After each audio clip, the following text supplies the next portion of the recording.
রেখো না মনেতে ভয় বান্দা খোদা, দূর হয়ে যাবে বাধা সব।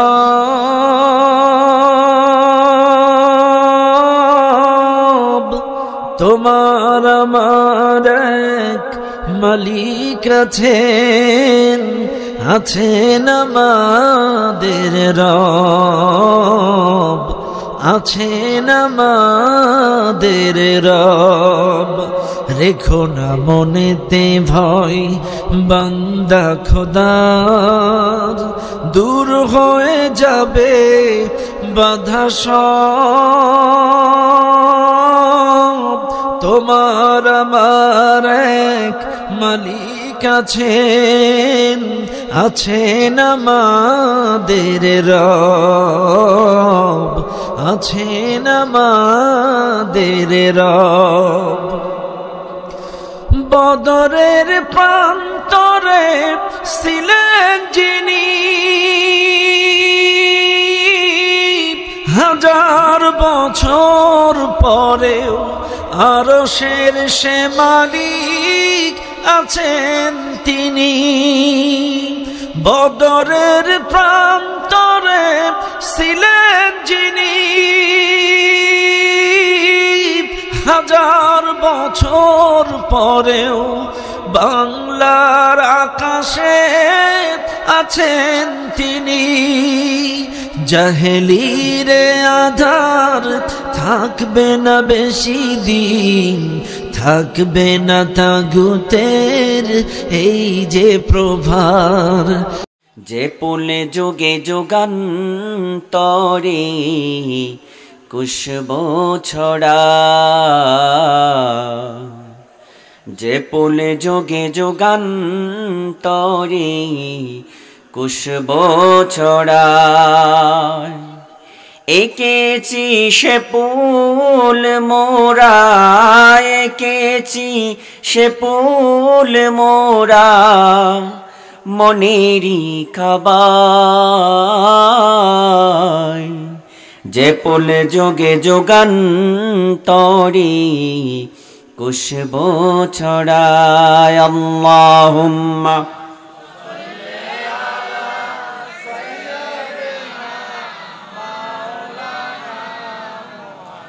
وعلى آل سيدنا। मैं के हाथों से दिल संभाले हुए था,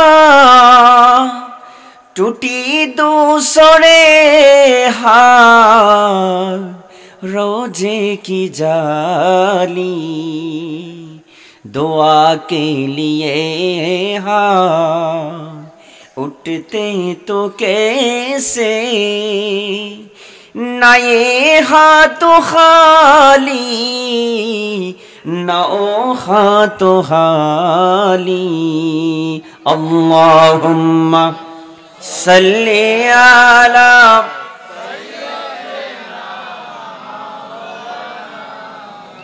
وعلى آل سيدنا। بلغ العلا بكماله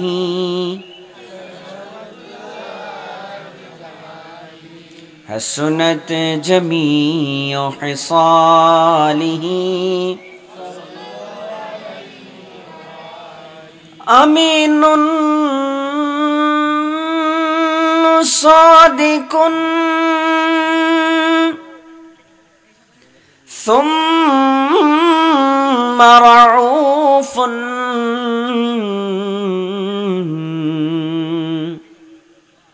رحيم ليس في الخلق نذير بلغ العلا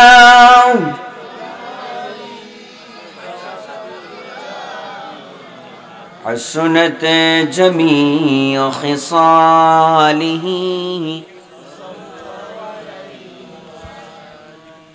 ঐতিহ্যবাহী গঙ্গাবর বাইতুল আমান জামে মসজিদ ও তালিমুল কোরআন নুরানি মাদ্রাসা উদ্যোগে আয়োজিত 25তম ঐতিহাসিক তাফসীরুল কোরআন মাহফিল মুহতারাম সভাপতি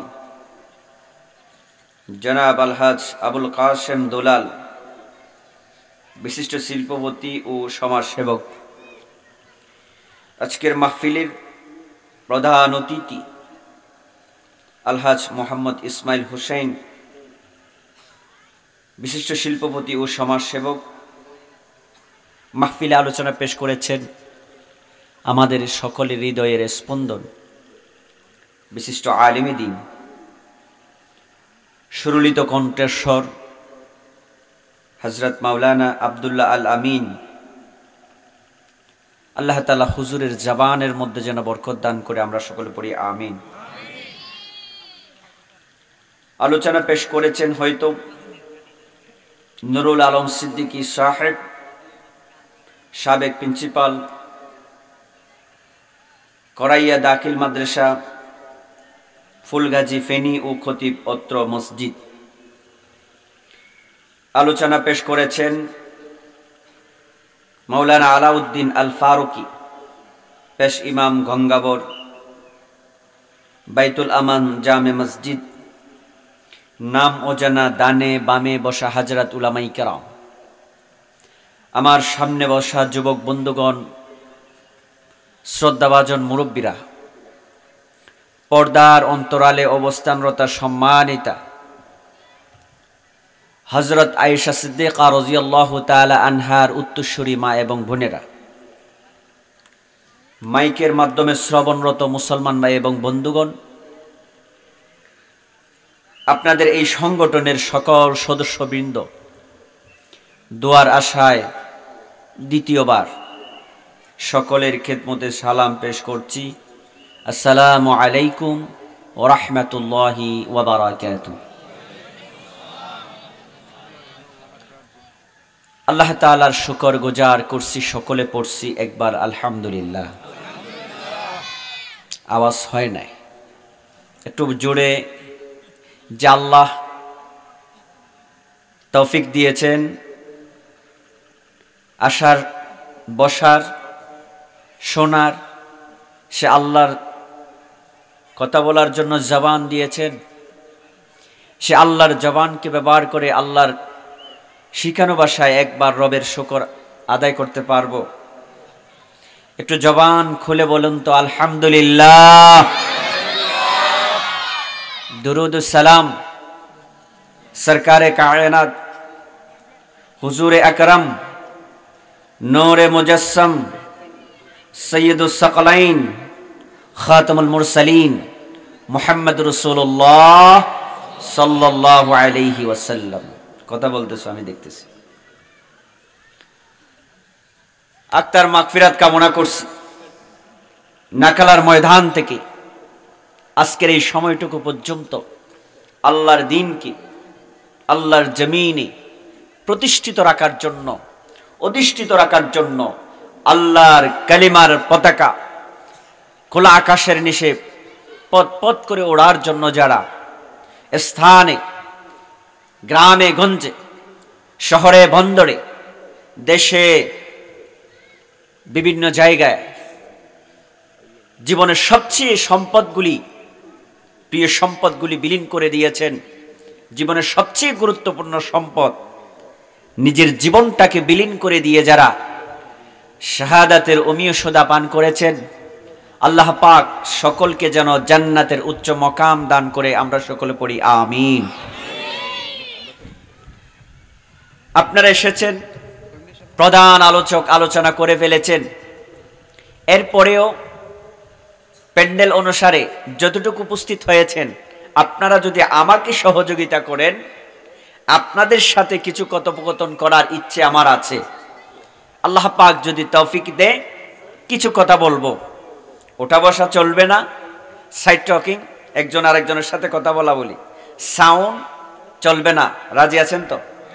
এটা হচ্ছে কোরআনের মাহফিলের সবচেয়ে বড় আদব। ইজা কুরিয়াল কুরআন ফাস্তামিউ ওয়ানসিতু লাহু। যখন কোরআন তেলাওয়াত হবে, কোরআনের কথা হবে, জবান বন্ধ করে শুনতে হবে। পারবেন তো? এমন কিছু কথা যেন তার গোলামকে বলার তৌফিক দান করে, যেই কথাগুলা সামাজিক, পারিবারিক, সামাজিক, রাষ্ট্রীয় সব সেক্টরে আপনার আমার প্রয়োজন হয়। একবার বলি আমিন। একটু বড় করে বলতে পারবেন না আমিন? এখন তো আল্লাহর নাম নিতে আমিন বলতে আমাদের ভয় পাওয়ার কোনো কি কারণ আছে? মাহফিলে স্টেজে তো আবার গ্রেফতার করতে আসতেছে না? আসতেছে? আমরা বিগত সময়ে যেগুলা মাহফিল করেছি, সেই মাহফিলে স্টেজে ওঠার পরে অনেক সঞ্চয়, অনেক চিন্তা মাথায় থাকতো যে কোন কথা বলতে গিয়ে কোন মামলার আসামি হই, ঠিক না? এখন কি এরকম কোনো চিন্তা আছে? এখন কি আর সেই হুমকি ধামকি দেয়ার মানুষ আপনাদের সমাজে ওপেন আছে? এখন কোরআনের কথা মন খুলে, দিল খুলে আমরা বলবো আপনারা। আবার যদি এই কোরআনের সাথে গাদ্দারি করে কোরআনের আওয়াজকে স্তব্ধ করে দেওয়ার জন্য পৃথিবীর অপশক্তি চেষ্টা করে, মুসলমানদের শরীরে শেষ বিন্দু রক্ত শরীরের ভিতরে অক্ষত থাকতে এক সেকেন্ডের জন্য কোন মাতাব্বরকে কোরআনের আওয়াজ বন্ধ করার সুযোগ দেয়া যাবে না, ঠিক কিনা বলেন মুসলমান? সুতরাং কোরআন হচ্ছে আল্লাহর পাঠিত বাণী, মানব জাতির হেদায়েতের জন্য আল্লাহ পাক পৃথিবীর জমিনে পাঠিয়েছেন। আপনার জীবন, আমার জীবন সুন্দর করে শান্তিময় পৃথিবীতে কিভাবে পরিচালনা করবেন সেটার জন্য কনস্টিটিউশন, সংবিধান বানিয়ে আল্লাহ পাক কোরআন পৃথিবীতে পাঠিয়েছেন। আর সেই কোরআনের প্র্যাকটিক্যাল যেটা, একেবারে বাস্তবতা যেটা, সেটা হচ্ছেন রাসূলের সুন্নাহ, মুহাম্মদ রাসূলুল্লাহ সাল্লাল্লাহু আলাইহি ওয়াসাল্লামের আপনার 63 বছরের জিন্দেগি, চরিত্র। সেটা আমাদের জন্য আল্লাহ পাক বলেছেন, লাকাদ কানা লাকুম ফি রাসূলিল্লাহি উসওয়াতুন হাসানা। সেখানে আমাদের জন্য উত্তম আদর্শ রেখেছেন, সেটা হচ্ছে কোরআনের বাস্তব নমুনা। সুবহানাল্লাহ। ভাইয়েরা, যে কথাগুলি আমি আপনাদের সামনে আজকে বলার চেষ্টা করব কোরআন থেকে, কোরআনে কারীমের 18 নং পারা, যেই সূরা মুমিনুন, এখান থেকে কয়েকটি বিক্ষিপ্তভাবে আয়াত কারীমা আপনাদের সামনে তেলাওয়াত করেছি। সে আয়াতকে শিরোনাম করে জীবনের প্রয়োজনীয় কথা, জীবনের গুরুত্বপূর্ণ প্রয়োজনীয় কিছু কথা বলার চেষ্টা করব। আল্লাহ পাক আমাদেরকে বলার এবং শোনার তৌফিক দিক, বলি না আমিন। প্রিয় ভাইয়েরা, সরাসরি কোরআনে কারীমের দিকে যাচ্ছে। আল্লাহ পাক কি বলছেন দেখেন। আল্লাহ রাব্বুল আলামিন বলেন, قد أفلح المؤمنون الذين هم في صلاتهم خاشعون। আল্লাহ পাক বললেন, قد أفلح المؤمنون, মুমিনেরা সফল কাম হয়ে গেছে, মুমিনেরা সফলতার দ্বার প্রান্তে পৌঁছে গেছে। কার কথা? আরো জোরে বলেন, আল্লাহর কথা। প্রথম যে শব্দটা, যে বাক্যটা, যে আয়াত, সেটার মাধ্যমে আল্লাহ রাব্বুল আলামিন দুনিয়ার মানুষকে বলে দিলেন, বান্দারা, মুমিনেরা সফলতার চূড়ায় পৌঁছে গেছে, সফল কাম হয়ে গেছে। কেমনে সফল কাম হয়ে গেল? মুমিনেরা কেমনে সফল কাম হয়ে গেল? এত সহজ নাকি? সহজে মুমিনেরা সফল কাম হয় নাকি? না না, মুমিনের সফল কাম হওয়ার পিছনে কিছু ত্যাগ আছে, কিছু কাজ আছে। জীবনের অর্জিত সমস্ত প্রচেষ্টার মাধ্যমে মুমিনদেরকে সফলতার দ্বার প্রান্তে যেতে হবে, যেভাবে গিয়েছেন সাহাবায়ে কেরামেরা। আল্লাহ রাব্বুল আলামিন বলেন, বান্দা, মুমিন হলে চলবে না। তুমি তোমার জানের আশাও করো, মালও ধরে রাখতে চাও, মান ইজ্জত, জীবনে যা কিছু আছে সব কিছু তোমার কাছে ধরে রাখতে চাও, আবার মুমিন হিসেবে সফলতার আশা করো, এটা হতে পারে না। এই জন্য আল্লাহ রাব্বুল আলামিন বলেন, ইন্নাল্লাহা আশতারা মিনাল মুমিনিনা আনফুসাহুম ওয়া আমওয়ালাহুম বিআন্না লাহুমুল জান্নাহ। আল্লাহ বলে দিলেন, আমার ভাইয়েরা, ক্রয় করে নিয়েছেন আল্লাহ পাক আপনার জীবন থেকে, আমার জীবন থেকে। ইন্নাল্লাহা আশতারা, আল্লাহ তাআলা মুমিনদের কাছ থেকে ক্রয় করে নিয়েছেন, সব কিছু ক্রয় করে নিয়েছেন। বিনিময় একটা হলো জান্নাতের বিনিময়। মিনাল মুমিনিনা আনফুসাহুম ওয়া আমওয়ালাহুম বিআন্না লাহুমুল জান্নাহ। মুমিনদের জীবন থেকে তাদের ধন সম্পদ, তাদের হায়াতের যা কিছু আছে সব কিছু একমাত্র আল্লাহ তাআলা কিনে নিয়েছেন, ক্রয় করে নিয়েছেন। বিনিময় কি? জান্নাত। তাহলে সম্পদ আপনার না আল্লাহর? আরো জোরে বলেন, সম্পদ আল্লাহর। হায়াত দিয়েছেন কে? আরো জোরে বলেন, আল্লাহ দিয়েছেন। এই সমস্ত আপনার যে প্রাণ, জীবন, এটা কে দিয়েছেন? আল্লাহ। প্রথম জান্নাতের বিনিময়ে আপনার কাছ থেকে সেই প্রাণটাকে কিনে নিলেন, সেই জীবনটাকে কিনে নিলেন, আপনার জীবনটা কিনে নিলেন। তাহলে আপনার যে প্রাণ আছে সেটা কার? আরো জোরে বলেন না। আল্লাহ বলেন, আমি তোমার প্রাণটাও কিনে নিয়েছি, তোমার সম্পদও কিনে নিয়েছি বিনিময়ে, জান্নাতের বিনিময়ে। তাহলে জান্নাতের আশা আমরা যারা করেছি পৃথিবীর জমিনে, জানের ভয় কি করতে পারবো? আরো বলেন, জানের ভয় কি করতে পারবো? কারণ জান কার? আল্লাহর। আল্লাহ পাক রব্বুল আলামিন বলেন, বান্দা তোমার জানটা ক্রয় করে নিয়েছি, তোমার সম্পদ ক্রয় করে নিয়েছি। দুনিয়ার জমিনে জানের জন্য, সম্পদের জন্য পাগল পারা হওয়া যাবে না, উতালা হওয়া যাবে না। কারণ এটার যখন প্রয়োজন হবে তোমার থেকে আমি মুনিব, আমি মালিক, আমি আল্লাহ চাইবো, তোমাকে সেটা আমার কাছে হস্তান্তর করতে হবে। কারণ তোমার পরপারের জান্নাতের আশা আছে, ঠিক কিনা বলে? এই জন্য বন্ধুগণ, আল্লাহ রাব্বুল আলামিন আরো বলেন, এই দুনিয়ার জমিনে তোমাকে পরীক্ষা করব আমি, কেমন জান আমার রাস্তায় খরচ করো, কেমন মান আমার রাস্তায় খরচ করো। আল্লাহ তাআলা কোরআনে কারিমে বলেন, ওয়ালানাবলুওয়ান্নাকুম বিশাইইম মিনাল খাউফি ওয়াল জু'i ওয়া নাকসিম মিনাল আমওয়ালি ওয়াল আনফুসি ওয়াস সামারাত ওয়া বাশশিরিস সাবিরিন। আল্লাহ বলেন, বান্দা পরীক্ষা নেব তোমার কাছ থেকে ভয় দিয়া, এমন ভয় দেব যে ভয়ের কারণে তুমি ঈমান হারা হও কিনা, ঈমানের সঠিক রাস্তা থেকে পিছনে ফিরে আসো কিনা সেটা দেখব। তোমার কাছ থেকে আমি ঈমানের পরীক্ষা নেব ভয় দিয়া, এরপরে পরীক্ষা নেব তোমার খোদা দিয়া, পরীক্ষা নেব খোদা দিয়া। জানমাল ফসল ফলাদির ক্ষয়ক্ষতি দিয়ে এমন ভাবে জীবনে পরীক্ষা করব তোমার ঈমানের মজবুতি কতটুকু আছে সেটা দেখার জন্য তোমার কাছ থেকে পরীক্ষা করব।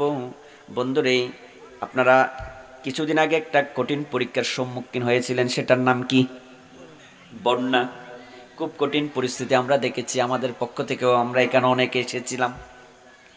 এই যে আল্লাহ তাআলা পরীক্ষা করেছেন, এই পানি কোনোদিন দেখেন নাই, এরপরেও আল্লাহকে ভুলে গিয়েছেন কিনা, আল্লাহর ইবাদতের ক্ষেত্রে আপনি পিছিয়ে এসেছেন কিনা সেটা আল্লাহ দেখেছেন। আপনার অন্তরের যদি ভালোবাসা আল্লাহর থেকে থাকে, আল্লাহর প্রতি আপনার ভালোবাসা, আল্লাহর প্রতি আপনার ঈমান, আল্লাহর প্রতি আপনার যদি এই বিশ্বাসটুকু থেকে থাকে, আল্লাহ পাক আপনার সমস্ত ক্ষতি, সামান্য ক্ষতিকে এইভাবে অন্যদিকে বরকত দিয়ে পরিপূর্ণ করে দিবেন। এটাই হলো ঈমানদারদের ধৈর্যের পরিচয়। সুবহানাল্লাহ। ভাইয়েরা আমার, তাহলে আল্লাহ তাআলা পরীক্ষা করবে জীবনে ভয় দিয়ে। কেমন ভয় দিবে? জীবনে কঠিন মুসিবত দিয়ে, ভয় দিয়ে। কেমন ভয়?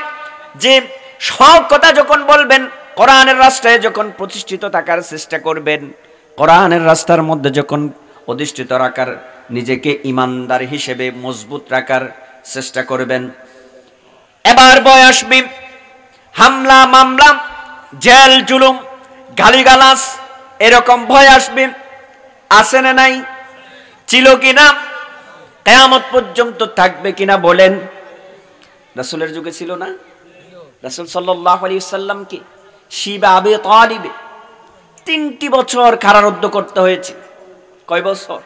3 বছর। 53 জন সাহাবায়ে কেরাম একজন ইসলাম কবুল করে নাই, এরপরেও কয়েদি। নাম কি? আবু তালেব। কি নাম? ওইখানে 3টি বছর একটি পাহাড়ের গুহায় গিরিপথে, সেই গিরিপথে রাসূল করিম সাল্লাল্লাহু আলাইহি ওয়াসাল্লামকে 53 জন সাহাবীদেরকে নিয়ে কঠিন জীবন যাপন করেছেন রাসূল সাল্লাল্লাহু আলাইহি ওয়াসাল্লাম। দেখেন কেমন কষ্ট। হযরত খাদিজার কিছু ছাগল ছিল, 1 বছর পর্যন্ত সেই ছাগলগুলি জবে করে মাংসগুলা টানা কেসরা করে কোন রকম খেয়েছে। এর পরের বছর এই ছাগলের চামড়া, শুকনো চামড়া কেটে কেটে খেয়েছে।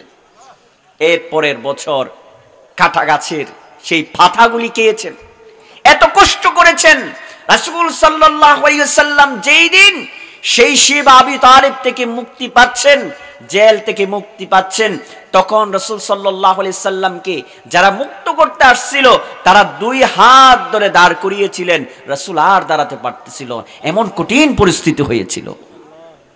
শুধু ঠাই নয়, রাসূল বলেন আমি যখন ইস্তেঞ্জা করতে গেলাম এমন পরিস্থিতি হয়েছে আমার শরীর থেকে কোনোভাবে আর পানি যাচ্ছে না, টকবগে রক্ত আমার শরীর থেকে বাহির হয়েছে। এই কঠিন পরীক্ষার সম্মুখীন হয়েছেন, এই কঠিন পরীক্ষার সম্মুখীন হয়েছেন।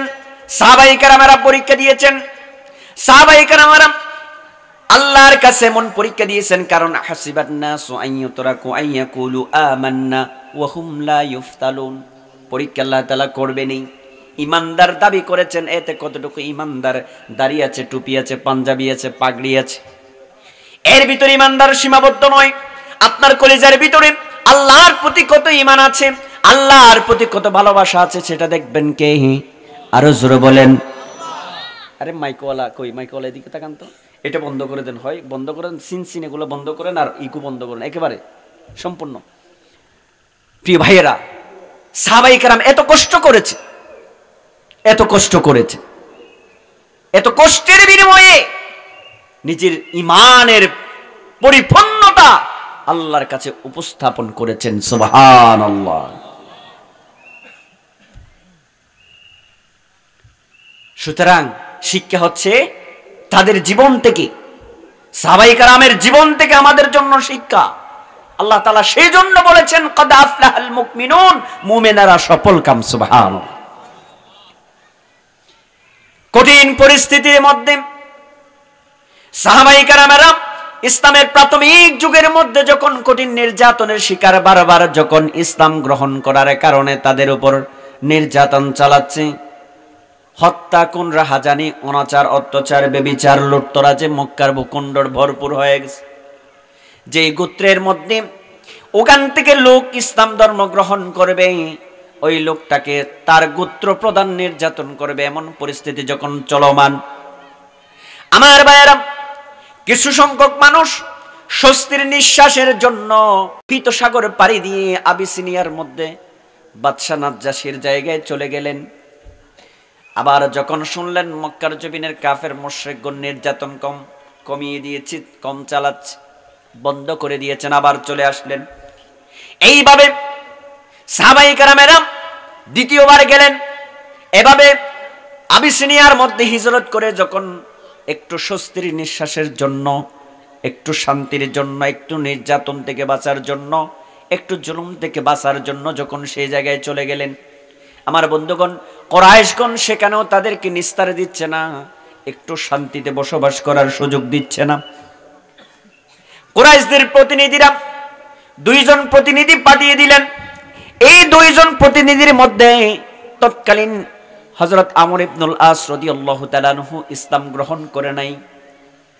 আমর ইবনুল আস সাথে আব্দুল্লাহ বিন রাবিয়া, 2 জন ব্যক্তিকে তাদেরকে ওই আবিসিনিয়া থেকে ফিরে আনার জন্য, বাদশা নাজ্জাশীর জায়গা থেকে ফিরে আনার জন্য পাঠালেন। সেই জায়গায় গেলেন, গিয়ে বাদশার দরবারে উপস্থিত বাদশাদের বললেন, আমরা মক্কার কুরাইশদের প্রতিনিধি হয়ে আপনার কাছে এসেছি বাদশা নামদার। আপনার কাছে আমাদের আবেদন হলো, আপনাদের এলাকা থেকে কিছু ধর্মহারা জঙ্গি গালি এখন আছে না নাই? জঙ্গি ব্যবসা প্রায় 16 বছর চলেছে। জঙ্গি আছে না? জঙ্গি কেমনে কারে বানানো হয়েছে এখন সব তথ্য আসতেছে কিনা বলেন? জঙ্গি গালি এটা এখন নয়, তৎকালীন জঙ্গি ছিল কিনা বলেন? এই জঙ্গির ব্যবসা খুব ভালো চলে বাংলাদেশের মধ্যে। বন্ধুরা, যারা ইসলাম মানবে, যারা কোরআন মানবে, যারা হাদিস মানবে, আল্লাহর আইন এই দুনিয়ার জমিনে যারা বাস্তবায়ন করার স্বপ্ন দেখবে, প্রথম তাদের মনকে শক্ত করে কানকে খোলা রাখতে হবে কোন দিক থেকে জঙ্গি গালি তার কানে আসতেছে, ঠিক কিনা বলে? জঙ্গি জঙ্গির ভাব। বাদশাহ নাজ্জাশীর দরবারে আমর ইবনুল আস বললেন যে আমাদের অঞ্চল থেকে কিছু ধর্মত্যাগী সন্ত্রাস জঙ্গি আপনার এই রাষ্ট্রের মধ্যে আশ্রয় নিয়েছে, আপনি যদি তাদেরকে সসম্মানে আমার দেশের বন্দী আমার কাছে ফিরিয়ে দিতেন, সেই ফিরিয়ে দেওয়ার জন্য কুরাইশদের দলনেতা আবু জেহেলের পক্ষ থেকে আমরা আপনার কাছে এসেছি। এখন বাদশাহ নাজ্জাশী খুব বিচক্ষণ মানুষ ছিলেন, যার জানাজা রাসূল সাল্লাল্লাহু আলাইহি সাল্লাম কাবার প্রান্তে পড়েছিলেন। ভাইরা, সেই যুগে বাদশাহ নাজ্জাশী বললেন কেন, তারা কেন আসলো, তাদেরকে খবর দাও। আসছে। এক পাশে মুসলমানেরা, পুরুষের সংখ্যা ছিল 82 থেকে 83, নারীদের সংখ্যা ছিল 14 থেকে 15, এক পাশে উপস্থিত। আরেক পাশে আমর ইবনুল আস, আব্দুল্লাহ বিন রাবিয়া দুইজনে উপস্থিত। দেখা যাচ্ছে কারো হাত ভাঙা, কারো পা ভাঙা, কারো চোখের নিচে দাগ, কারো শরীর থেকে রক্ত ঝরছে, কারো দাঁত ভাঙা, কারো মাথা ফাটা, এমন বিক্ষিপ্ত শরীর নিয়ে বাদশার এক পাশে দাঁড়িয়ে খুব অসহায়ের মতো দাঁড়িয়ে আছে সাহাবায়ে কেরামেরা। কেন? দিন গ্রহণ করার কারণে মক্কার কাফেরগুলি তাদের শারীরিক নির্যাতন চালিয়েছে, নাউজুবিল্লাহ। তাদেরকে দেখে বাদশাহ নাজ্জাশী খুব চিন্তায় পড়ে গেলেন, এরা যদি জঙ্গি হয়, এরা যদি সন্ত্রাস হয়, এরা যদি এইভাবে অপরাধী হয়, তাদের শরীরে আঘাত কেন? আমাদের তো সেই যুগে তো নিরপরাধ মানুষকে জঙ্গি বানালো, নিরপরাধ মানুষকে আসামি বানালো, নিরপরাধ মানুষকে আপনার সন্ত্রাস বানিয়ে দিল। কিন্তু সেই সিস্টেম আজ দুনিয়াতে আমাদের কাছে বোধহয় নাই। নাই? আছে। 60, 70, 80 বছরের আলেম, কোন দোষ নাই, নাটক মঞ্চায়ন করে আলেমদেরকে বছরের পর বছর জেলের ভিতরে প্রকোষ্ঠে কষ্ট দিয়ে হত্যা করেছে এই বিগত প্রয়াত জালেম স্বৈরাচার, ঠিক কিনা বলে? আমার ভাইরা, মিথ্যা মামলা কত ডজন, মুরব্বী দেখে নাই, শুধুমাত্র রাজনৈতিক ভিন্নতার কারণে অন্য দলের নেতা, 60, 70, 80 বছরের নেতা ঠান্ডা বেড়ে দিয়ে হাসপাতালে। এই নির্যাতন আমরা চোখে দেখেছি অন্যায়ভাবে, কোনো অপরাধ না থাকার পরেও।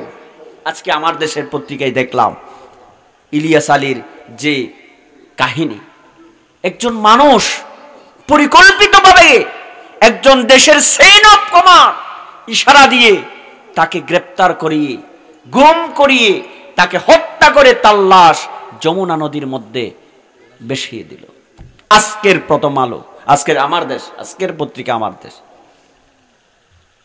তাহলে দেশের সর্বোচ্চ যিনি চালক, সেই যদি এরকম খুনের সাথে জড়িত থাকে, তাহলে দেশের আইন কোথায়, দেশের শান্তি কোথায়?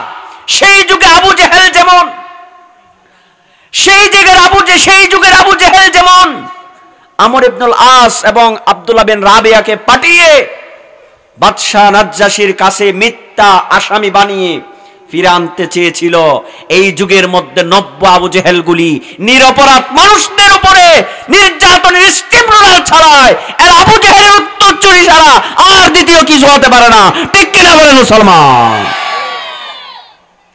সুতরাং সজাগ থাকবেন, কান খোলা রাখবেন।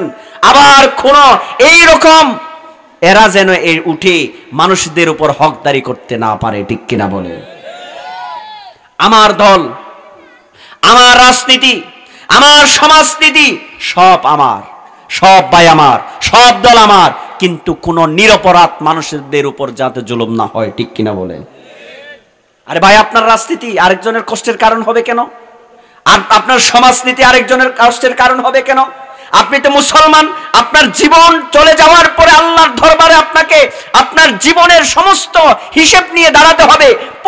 পুনকানে সব হিসাব লিখা আপনার হাতে দিবে, পড়ো ইকরা কিতাবাকা, আপনার কিতাব আপনি হাতে পাবেন, আল্লাহর সামনে দাঁড়াবেন, আল্লাহ বলবেন পড়ো তোমার জীবন বৃত্তান্ত, আপনি পড়বেন মালি হাযাল কিতাব লা ইউগাদিরু সাগীরাতান ওয়ালা কাবীরাতান ইল্লা আহসাহা। আল্লাহ এটা এমন কেমন কিতাব, জীবনে আড়ালে করেছি সেটা লেখা হয়েছে, প্রকাশ্য করেছি সেটা লেখা হয়েছে, রাজনৈতিক কারণে করেছি সেটা লেখা হয়েছে, মানুষের রিলিফের চাউল চুরি করেছি সেটা লেখা হয়েছে। কেমন কিতাব, কেমন কিতাব! আফসোস আফসোস আফসোস, ঠিক কিনা বলেন?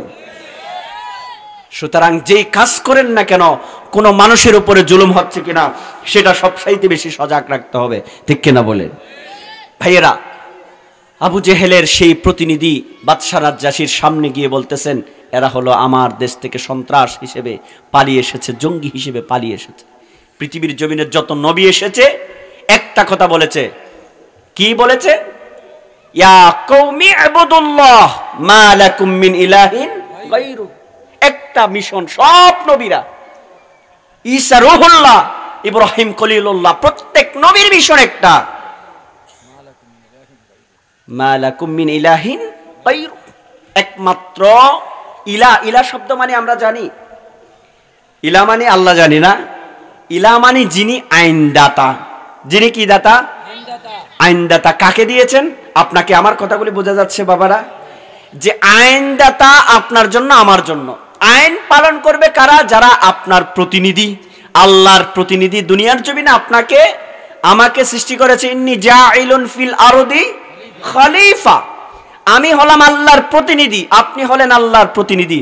আর সেই প্রতিনিধিত্ব করার যে সিস্টেমটা দিলেন, তিনি আল্লাহ দিলেন আইনদাতা, সেটার নাম হচ্ছে ইলা, ঠিক কিনা বলেন? এখানে আমার পিতৃতুল্য উস্তাজগণ ডানে বামে উপস্থিত আছেন, যদি কোনো কারণে ভুল বলে ফেলি আমাকে একটু শুধরাই দিবেন। আজকে তাম পৃথিবীর সমস্ত মানুষদের একটা মিশন হচ্ছে আল্লাহর প্রতিনিধিত্ব করা, আল্লাহর খেলাফত দুনিয়ার জমিনে প্রতিষ্ঠা করা। সে আল্লাহর খেলাফত প্রতিষ্ঠা করতে গিয়ে যারা কষ্ট করবে তাদেরকে আল্লাহ তাআলা বলেছেন তোমরা সফল। সুবহানাল্লাহ।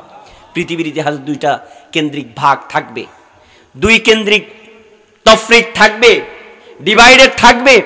আদম থেকে মুহাম্মদ রাসূলুল্লাহ সাল্লাল্লাহু আলাইহি সাল্লাম পর্যন্ত ইতিহাস দেখলে দুই কেন্দ্রিক ভাগ। এই কিয়ামত যতদিন কায়েম না হবে ততদিন পর্যন্ত এভাবে থাকবে, সেটা আল্লাহ বলেছেন। আল্লাহ রাব্বুল আলামিন সূরা নিসার মধ্যে বলেন, আল্লাযীনা ইউমিনুনা الذين آمنوا يقاتلون في سبيل الله والذين كفروا يقاتلون في سبيل الطاغوت فقاتلوا أولياء الشيطان إن كيد الشيطان كان ضعيفا। আল্লাহ বলেন, যারা ঈমান এনেছে, আল্লাহকে রব হিসেবে মেনেছে, আইনদাতা হিসেবে মেনেছে, মালিক হিসেবে মেনেছে, সৃষ্টিকর্তা হিসেবে মেনেছে, ওই সমস্ত ব্যক্তিবর্গগুলি দুনিয়ার জমিনে আল্লাহর আইন প্রতিষ্ঠার মাধ্যমে মানুষদেরকে শান্তি দেওয়ার প্রচেষ্টা চালাবে। আর যারা কাফের, আর যারা মুশরিক, আর যারা তাগুতের অনুসারী, আর যারা শয়তানের অনুসারী, ওই সমস্ত মানুষগুলি আল্লাহর আইনকে বাদ দিয়ে নতুন কিছু দিয়ে মানুষকে শাসন করার প্রচেষ্টা চালাবে এবং তাদের মধ্যে দ্বন্দ্ব হয়ে যাবে, তফরিক হয়ে যাবে, ডিভাইডেড হয়ে যাবে। এক পক্ষ চায় আল্লাহর আইন, আল্লাহর বিধান, আল্লাহর কোরআন দিয়ে সমাজটা, রাষ্ট্রটা সবকিছু চলো, অন্য পক্ষ অন্যটা চায়, তফরিক হয়ে যাবে, ডিভাইডেড হয়ে যাবে, এভাবে যুদ্ধ লেগে যাবে। আবার তারা কি করবে? ফাঁসির মঞ্চায়ন করবে, আন্তর্জাতিক অপরাধ ট্রাইব্যুনাল গঠন করবে, আইনাগর তৈরি করবে, এরপরে গুম করে দিবে, এনকাউন্টার করবে। শুধুমাত্র তারা চায় না আল্লাহর আইন দুনিয়ার জমিনে বাস্তবায়ন হোক, যারা চায় তাদেরকে এইভাবে ষড়যন্ত্র করবে। আল্লাহ রাব্বুল আলামিন কোরআনে কারীমে বলছেন, ইউকাতিলুনা ফি সাবিলিত তাগুত ফাকাতিলু আউলিয়া আশ-শাইতান। আর শয়তানের যে চাল, শয়তানের যে এজেন্ডা, শয়তানের যে পরিকল্পনা, শয়তানের যে আপনার পরিকল্পনাগুলি বিশাল আকারে হবে, কঠিনতর কঠিন হবে। আপনার হিমালয় পর্বত সমপরিমাণ লাগবে, কঠিন লাগবে, কষ্ট লাগবে, আয়নাগরের মতো হবে, পাশের মঞ্চায়ন হবে, খাবার দাবারে ব্যতীত জেলখানা হবে, রিমান্ড হবে 56 দিন 58 দিন। এরপরে লাশ গুম করবে, হত্যা করবে, একের পর এক পাখির মতো গুলি করে করে বলবে, স্যার যেটা গুলি করি সেটা পড়ে যায়, সেই জায়গায় এসে আরেকজন দাঁড়ায়। দেখেন নাই জুলাইয়ের অভ্যুত্থানের সময় পুলিশ অফিসার সন্ত্রাস স্বরাষ্ট্রমন্ত্রী কে বলতেছেন, ভিডিও দেখিয়ে বলতেছেন, স্যার দেখেন যারে গুলি করি সে পড়ে যায়, সেই জায়গায় এসে আরেকজন দাঁড়ায়, সমস্যা ওই জায়গায়। এই জায়গায় এমন পরিস্থিতি তৈরি করবে আউলিয়া শয়তান, এরা শয়তানের বন্ধু, শয়তানের এজেন্ডা বাস্তবায়ন করার জন্য এই আয়নাগর, এই ফাঁসির মঞ্চায়ন, এই হত্যা, খুন, রাহাজানি, অত্যাচার, অনাচার, লুটতরাজ, ব্যাংকের তলি সুদ্ধা খালি করে দিবে, ব্যাংকের রিজার্ভ শূন্য করে দিবে, বাংলাদেশের হাজার হাজার কোটি টাকা বিদেশে পাচার করে দিয়ে দেশের মানুষকে ধ্বংস করে দিবে। আল্লাহ রাব্বুল আলামিন বলেন, তোমরা এরপরও নিজেদেরকে মজবুত রাখো, শক্ত রাখো। সুম্মা ইসতাকামু তাতানাজ্জালু আলাইহিমুল মালাইকাতু আল্লা তাখাফু ওয়া লা তাহজানু ওয়া আবশিরু বিল জান্নাতিল্লাতী কুনতুম তুআদুন। আল্লাহ বলেন, ইস্তেকামত থাকো, মজবুত থাকো, শক্ত থাকো, নিজেকে এমন ভাবে প্রস্তুত করো, বেশির দরকার হবে না। মজবুত ইমানের কিছু মানুষ যখন মজবুত ভাবে দাঁড়িয়ে যাবা, মজবুত ভাবে যখন শক্তভাবে মোকাবেলার জন্য দাঁড়িয়ে যাবা, আল্লাহ রাব্বুল আলামিন বলেন, ইন্না কাইদাশ শাইতানি কানা দাঈফা। আর কাফের মুশরিকদের সমস্ত ষড়যন্ত্র, আয়নাগর, এইভাবে হত্যা, খুন, রাহাজানি 36 জুলাই সহজ করে দেশের মানুষদেরকে আমি বিজয় দান করে দিব। সুবহানাল্লাহ। আবিসিনিয়ার মধ্যে বাদশা নজ্জাতির সামনে সাহাবায়ে কেরামদের হাত ভাঙা, পা ভাঙা, রক্ত ঝরতেছে, নাকে উপর চেহারাটা মলিন। এমন কঠিন পরিস্থিতির মধ্যেই সাহাবায়ে কেরামদেরকে দেখে হযরত জাফর বিন আবি তালিব তাদের প্রতিনিধিত্ব করতেছেন, তিনি বাদশার সাথে কথা বলতেছেন। বাকিরা একপাশে আমর ইবনুল আস এবং আব্দুল্লাহ বিন রাবিয়া প্রতিনিধিত্ব করতেছেন। বাদশা জাহাপনা, তারা হলো আমার দেশের বন্দী, আমাদেরকে সসম্মানে ফিরিয়ে দিন। তারা সন্ত্রাস, তারা প্রতিক্রিয়াশীল, তারা জঙ্গি, তারা অন্যায় করেছে, অত্যাচার করেছে। বাদশা নজ্জাশী তার চেহারার দিকে তাকিয়ে দেখতেছে, তারা সবচেয়ে বেশি মজলুম, তারা সবচেয়ে বেশি কঠিন নির্যাতনের শিকার, তাদের উপর রিমান্ড দেয়া হয়েছে, তাদেরকে আয়নাগরে বন্দি করে রাখা হয়েছে, এমন পরিস্থিতি। বন্ধু দেখার পরে জিজ্ঞেস করা হলে এই মানুষগুলি তো দেখতে মনে হচ্ছে এরকম নয়। এরপরে আমর ইবনুল আস ছিলেন তৎকালীন যুগে সবচেয়ে বেশি কূটনৈতিক মানুষ। তিনি বাদশাকে পেঁচিয়ে কথা বলতেছেন, তিনি আপনার ধর্ম মানে না, ঈসা ইসলামের ধর্ম মানে না, খ্রিস্টান ধর্ম মানে না, তিনি নতুন একটা ধর্ম আমাদের এলাকায়, আব্দুল্লাহর ছেলে মুহাম্মদ নতুন একটা ধর্ম এনেছে, সেই ধর্মটা মেনে চলে, আপনার ধর্মকে সে মানে না। আরেকটু পেঁচ দিয়ে বুঝাচ্ছে। বাদশা জিজ্ঞেস করলেন, তাই নাকি? হযরত জাফর বিন আবু তালিব বলেন, জাহাপনা ঠিক আছে, কথা ঠিক। আমার সমাজের মধ্যে লুটতরাজ, অনাচার, অত্যাচার, নিপীড়ন, খুন, হত্যা, রাহাজানি, যত রকমের অন্যায় আছে, জীবন্ত মেয়েদেরকে কবর দিচ্ছে আমরা দেখতেছি, যার সম্পদ জোর যার মুল্লুক তার, এভাবে চলতেছে। আবু জেহেল, উতবা, সাইবারা আমাদের উপর নির্যাতন করে। এমন কঠিন পরিস্থিতি দেখার পরে এমন একটা ধর্মের সুসংবাদ পেয়েছি যেখানে ইনসাফ, সাম্য, বৈষম্যহীন, সুন্দর, সকলে মিলেমিশে প্রতিষ্ঠা করতেছে, এমন একটা ধর্মের সুসংবাদ আমরা পেয়েছি। এই ধর্মের কাছে গেলাম, এই ধর্ম আমরা গ্রহণ করলাম, এটা যদি অপরাধ হয়? বাদশা নজ্জাশী বলেন, তাহলে তো এটা অপরাধের কিছু নয়। আমাদের ধর্মের চেয়ে, আমাদের কানুনের চেয়ে সুন্দর যদি কোনো কানুন পাওয়া যায়, সেখানে যাওয়াটা অন্যায়, অত্যাচারের, কোনো সন্ত্রাসী হওয়ার কোনো বিষয় নয়। এই বলে মুলতবি দিয়ে দিল, কোনো সমাধান হয় নাই। এরপরে দ্বিতীয় দিন আবার সালিশ। আমর ইবনুল আস এবং আব্দুল্লাহ বিন রাবিয়া দুইজনে পরিকল্পনা করলেন আগামী কালকে এমন ভাবে ফেজ দিব যাতে এই ফেজের ফেজের মধ্যে কোনোভাবে যাতে মুসলমানরা এখানে থাকতে না পারে, আমরা তাদেরকে মক্কায় আবার ফিরে নিয়ে চূড়ান্ত নির্যাতনের স্টিম রোলার চালাবো। ভাইয়ের আমার, এরপরে আব্দুল্লাহ বিন রাবি এবং আমর ইবনুল আস দুইজনে তারপরের দিন বাদশার দরবারে এসে বললেন, জাহাপনা আপনি জানেন না আপনার ধর্ম খ্রিস্টান ধর্মের যারা মূল ঈসা আলাইহিস সালামকে তারা কখনো ঈসা আলাইহিস সালাম সম্পর্কে তাদের জ্ঞান আপনারা একটু জিজ্ঞেস করে দেখেন। ঈসা আলাইহিস সালামের মুসলমানেরা মনে করে ঈসা আলাইহিস সালাম আল্লাহর বান্দা এবং রাসূল, আর খ্রিস্টানেরা মনে করে ঈসা আলাইহিস সালাম আল্লাহর পুত্র। এই কথা বলার পরে ভাইয়েরা ঈসা আলাইহিস সালামের এই কথাটুকু টেনে এনে মারফেজ দিয়ে সুন্দর করে কথাটা বাদশার কাছে বললেন। বাদশা আবার মুসলমানদেরকে ডেকে আনালেন, জিজ্ঞেস করলেন ঈসা আলাইহিস সালাম সম্পর্কে তোমাদের ভূমিকা কি, তোমাদের ভাষা কি? তখন জাফর বিন আবু তালেব সুন্দর করে বোঝাচ্ছেন ঈসা আলাইহিস সালামের আম্মা মারিয়াম আলাইহিস সালাম আমাদের জন্য সবচেয়ে বেশি সম্মানের মর্যাদার, তিনি হলেন আমাদের জন্য সম্মানের মর্যাদার, আর তার সন্তান ঈসা আলাইহিস সালাম হলো আল্লাহ রাব্বুল আলামিনের একজন বান্দা পয়গম্বর। এই কথা ভালোভাবে বুঝালেন।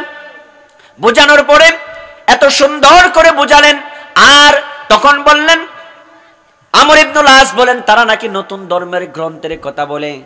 একথা বলার পরে হযরত জাফর বিন আবু তালেব সুন্দর করে কোরআনে কারীমের কিছু আয়াত তেলাওয়াত করে যখন বাদশা নাজ্জাশীর সামনে শুনিয়ে দিলেন, বাদশা নাজ্জাশীর চোখ দিয়ে অশ্রু বেয়ে বেয়ে মাটিতে পড়া আরম্ভ করলো। বাদশা নাজ্জাশী বলেন, এটা তো দুনিয়ার কোনো মানুষের কালাম নয়, এটা তো আল্লাহর কালাম। এই আল্লাহর কালাম যদি সত্য, অবশ্যই সেটা সত্য দিন হতে পারে। বন্ধুরে, এরপরে আমর ইবনুল আস এবং আব্দুল্লাহ বিন রাবিয়া দুইজনকে জবাব দিচ্ছেন, ও মক্কার কুরাইশদের প্রতিনিধি দল, তোমরা শোনো, আজকে এখান থেকে বিদায় নিয়ে সসম্মানে চলে যাও। আমি তোমার অঞ্চলের বন্দীদেরকে সসম্মানে আমার অঞ্চলে থাকতে দিলাম, তাদের থাকার ক্ষেত্রে কোনো বাধা রইল না। এই জন্য দুনিয়ার জমিনে তিনটা জিনিস, লিয়ুসবিতুকা আও ইয়াকতুলুকা আও ইখরিজুকা, সূরা তাওবার 100 নম্বর আয়াত। তিনটা মিশন থাকবে, হয় আপনাকে গ্রেফতার করবে, না হয় আপনাকে কতল করবে, না হয় আপনাকে দেশ থেকে বাহির করে দিবে। কয়টা মিশন? ইসলাম চূড়ান্ত রূপে প্রতিষ্ঠা হওয়ার ক্ষেত্রে এই তিনটা মিশন যদি আপনি সহ্য করতে পারেন, ইন্না কাইদাশ শাইতানি কানা দাঈফা, আল্লাহ বলেন আমি তোমার জন্য সেটা একেবারে দুর্বল করে স্বাধীনতা দিয়ে দিব। এই জন্য আল্লাহ বলেন এত কষ্ট করেছেন সাহাবায়ে কেরামেরা, আল্লাহ বলেছেন আস-সাবিকুনাল আউয়ালুন, ইসলামের প্রাথমিক পর্যায়ে তারা এগিয়ে এসেছেন, এজন্য তাদেরকে সফলকাম বলা হয়েছে। ভাইয়েরা আমার, এটা হলো 1 নম্বর কোরআনে কারীমের এই আয়াত, কদ আফলাহাল মুমিনুন, মুমিনারা সফলকাম হয়ে গিয়েছে জীবনের বিনিময়ে, সম্পদের বিনিময়ে, আপনার জীবনের সবকিছুর বিনিময়ে। কারণ ইমানদার দাবি করলে হবে না, ইমানদারের যে মজা আছে, আপনার হালুয়া আছে, সেটা আপনাকে বুঝতে হবে। রাসূল করিম সাল্লাল্লাহু আলাইহি ওয়াসাল্লাম বলেন, যাকা তুআমাল ঈমানি মান রাদিয়া বিল্লাহি রাব্বান ওয়া বিল ইসলামি দীনান ওয়া বিমুহাম্মাদিন সাল্লাল্লাহু আলাইহি ওয়াসাল্লাম নাবিয়্যা। রাসূল বলেন, এই যে দুনিয়ার জমিনে ঈমান এনেছেন, ঈমানদার দাবি করেছেন, এই যে ঈমানটা আপনার কাছে সবচেয়ে বেশি প্রয়োজনীয়, মজবুত, সেটার মজা বুঝতে গেলে আপনাকে বুঝতে হবে আপনার ইসলামকে পেয়ে একমাত্র জীবন বিধান, আল্লাহকে পেয়ে একমাত্র রব, মুহাম্মদ রাসূলুল্লাহকে পেয়ে যদি আপনি একমাত্র নেতা হিসেবে, আইডল হিসেবে গ্রহণ করতে পারেন, তখন আপনি দুনিয়ার জমিনে ঈমানের মজাটা বুঝতে পারবেন। এখন কি আছে না? আছে? আছে, আছেন তো? মাশাআল্লাহ, ওয়াজ ইন্ডিয়ার কানসলের আঞ্চলিক ভাষা বুঝেননি? চট্টগ্রামের আঞ্চলিক ভাষা যারা ব্যবসায়ী সবাই ভালো বুঝেন। কথা বলা শুরু থেকে চলতেছে, আমি দেখতেছি। তোমাদের নিয়ে ওয়াজ শুরু এখন। আল্লাহ তাআলা বলছেন, কদ আফলাহাল মুমিনুন। একটু খালি জায়গাগুলো পূরণ করেন, আপনারা থাকলে আমি আছি, মূল আলোচনা এখন। তাহলে মুমিনেরা সফলকাম, জীবন, হায়াত, ধন, সম্পদ সবকিছুর বিনিময়ে, আল্লাহর কাছে বিনিময়ে জান্নাতটার আশা করে সব আল্লাহকে দেওয়ার জন্য যারা প্রস্তুত, তারাই সফল মুমিন। কথা বুঝতে পেরেছেন? এটা হলো প্রথম আয়াত। এটা কি? প্রথম আয়াত, কদ আফলাহাল মুমিনুন। এরপরে আল্লাহ তাআলা বলছেন, আল্লাযীনা হুম ফি সলাতিহিম খাশিউন, যারা খুশু সহিত নামাজ আদায় করে, যারা কি করে? খুশু সহিত নামাজ আদায় করে, তার কথা বলছেন। এখন খুশু সহিত নামাজটা কিরকম? আমাদের তো নামাজ আছে কিন্তু খুশু হুজু নাই। এখন নামাজের কোনো খুশু হুজু নাই, খালি নামাজের আনুষ্ঠানিকতা আছে। নামাজের আনুষ্ঠানিকতা আছে। নামাজে দাঁড়ায় এমন করে, আছে না? নামাজে দাঁড়ায় এমন করে, আছে না? আছে। তারপর পাকে টিবে এভাবে, আছে না? পা উপরে করে নিচে। সামনের কাতারে কয়জন গনে? আর সামনের ঘড়ি কয় রাকাতে কয় ওয়াক্ত যাচ্ছে সেটাও গনে, আছে না? মুসল্লি ফি সলাতিহিম খাশিউন, নামাজের কোনো খুশু হুজু নাই। এখন তো আরেকটা আছে তারাবি। তারাবি নাকি বলে তাড়াতাড়ি, তারাবি মানে তাড়াতাড়ি, তাড়াতাড়ি পড়ে ফেলতেছে। খতম তারাবি, খতম তারাবি, এত তাড়াতাড়ি পড়ে কেউ কিছু বুঝে না। নামাজ কি হবে উস্তাদ? নামাজ হবে এভাবে পড়লে? আলহামদুলিল্লাহি রাব্বিল আলামিন আর রহমানির রহিম মালিকি ইয়াউমিদ্দিন সিরাতাল মুস্তাকিম গায়রিল মাগদুবি আলাইহিম ওয়ালাদ-দাল্লিন, বাস শেষ তারাবি। এই যে নামাজ নিয়ে অসতর্কতা, নামাজ নিয়ে দরদহীন নামাজ, আছে না এরকম? আলিফ লাম মিম যালিকাল কিতাবু লা রাইবা ফীহি হুদাল লিল মুত্তাকিন আল্লাযীনা ইউমিনুনা বিল গায়বি ওয়া ইয়াকিমুনাস সালাতা উলাইকা হুমুল মুফলিহুন। নামাজ রুকুতে গেছে, আছে না এরকম নামাজ? আছে। নামাজ কি হবে? নামাজ হবে না। আল্লাহ বলছেন ফি সলাতিহিম খাশিউন, নামাজ সম্পর্কে কোনো চিন্তাই নাই, খালি সিজদা দিচ্ছে, কপাল কালো হচ্ছে। নামাজের ফরজ জানে না, সুন্নাহ জানে না, নামাজের পবিত্রতা জানে না। আজকে যদি এখানে যে যুবকগুলা ক্লাস 8, 9, 10 বা এসএসসি পাস করেছে, ইন্টারমিডিয়েটে পড়ে, আমি যদি জিজ্ঞেস করি নামাজের ফরজ কয়টা, বলতে পারবা? কয়জনে পারবা দেখি হাত উঠাও তো। তাহলে তুমি যে নামাজ পড়তেছো এই নামাজ সহি হচ্ছে তুমি কেমনে বলবা? তোমার তো আজকে দিন যাচ্ছে অ্যান্ড্রয়েড সেটে, free fire, PUBG, IPL, BPL, FIFA world cup, তোমার দিন যাচ্ছে।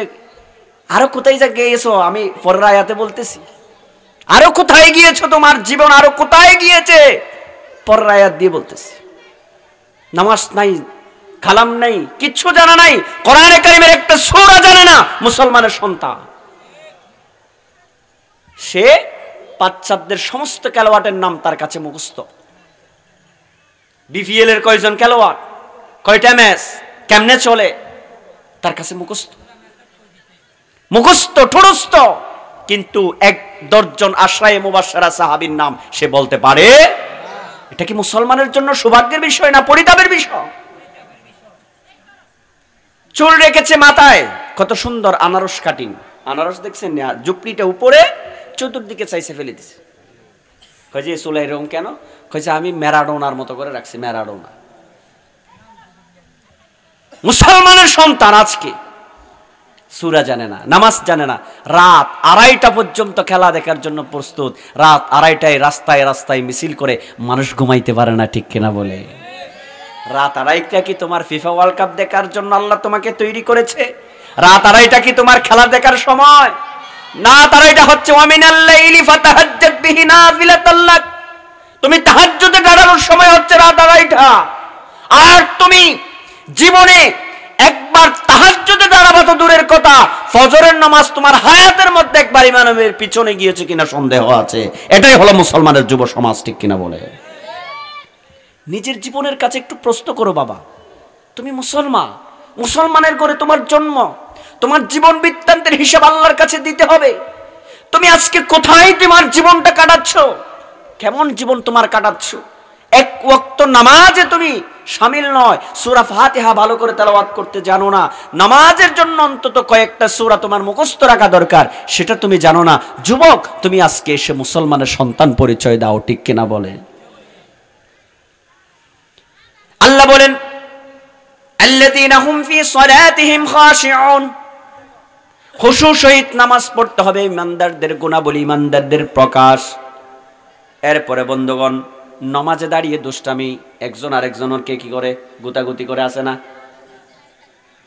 চূড়ান্ত রূপের বেয়াদবি ছাড়া আর কিছু। নামাজে দাঁড়ায় আবার দুষ্টামি করে, ছোটরা তো করে এটা, ছবিয়ান ওয়ালাউ কানা ওলিয়ান, যাই বলেন ছোটকালে দুষ্টামি করবে, এটা স্বাভাবিক। কিন্তু বয়স্ক যুব সমাজ মসজিদে ঢোকে একজন আরেকজনকে টানাটানি, গুতাগুতি, মারামারি, ঠেলাঠেলি, নাচানাচি সব মসজিদের ভিতরে। আপনাদের এলাকায় হয়তো নাই, চূড়ান্ত রূপে আল্লাহর সাথে বেয়াদবি, ঠিক কিনা বলে? ফি সলাতিহিম খাশিউন। এখন তো আর মসজিদ তো মসজিদ নাই, মসজিদ আরেক রকম হয়ে গেছে। মসজিদের সভাপতি সুদখোর, ঘুষখোর। আপনাদের এখানে ভালো, আমরা আমাদের ওখানে দেখি টাকা দিতে পারলে মসজিদের সভাপতি কি ইয়াবা ব্যবসায়ী, নাকি সুদখোর, নাকি ঘুষখোর, নাকি হাইজাকার, নাকি টেন্ডারবাজ, সেটা দেখার দরকার নাই, টাকা আছে বাস, ঠিক না? রীতিনীতির দাঁড়ে করে রাজনীতি, এক ওয়াক্ত নামাজ না পড়ে সে নাকি মসজিদের সভাপতি। আপনাদের এখানে ভালো, দেশের বিভিন্ন জায়গায় দেখা যায় একটা সূরা ফাতিহা জানে না, সে মসজিদের সভাপতি। মসজিদের সভাপতি হবে কিরকম? ইমাম নাই, নামাজ পড়ার যোগ্যতা রাখতে হবে। ইমাম খতিব নাই, খুতবা দেওয়ার যোগ্যতা রাখতে হবে। মুয়াজ্জিম নাই, ইকামত দেওয়ার যোগ্যতা রাখতে হবে। তার নাম হলো মসজিদের সভাপতি, ঠিক কিনা বলে? এখন কিছুই জানে না, মসজিদের সভাপতি। 40 বছর নামাজ পড়ছে, ইকামতটা শিখতে পারে নাই। ঘুষের ওয়াজ করলে মসজিদের সভাপতি পাগল, সুদের ওয়াজ করলে সেক্রেটারি পাগল, আর যদি বেপরদার ওয়াজ করলে কেশিয়ার পাগল। তোমার সমাজ ফি সলাতিহিম খাশিউন কোত্থেকে আসবে?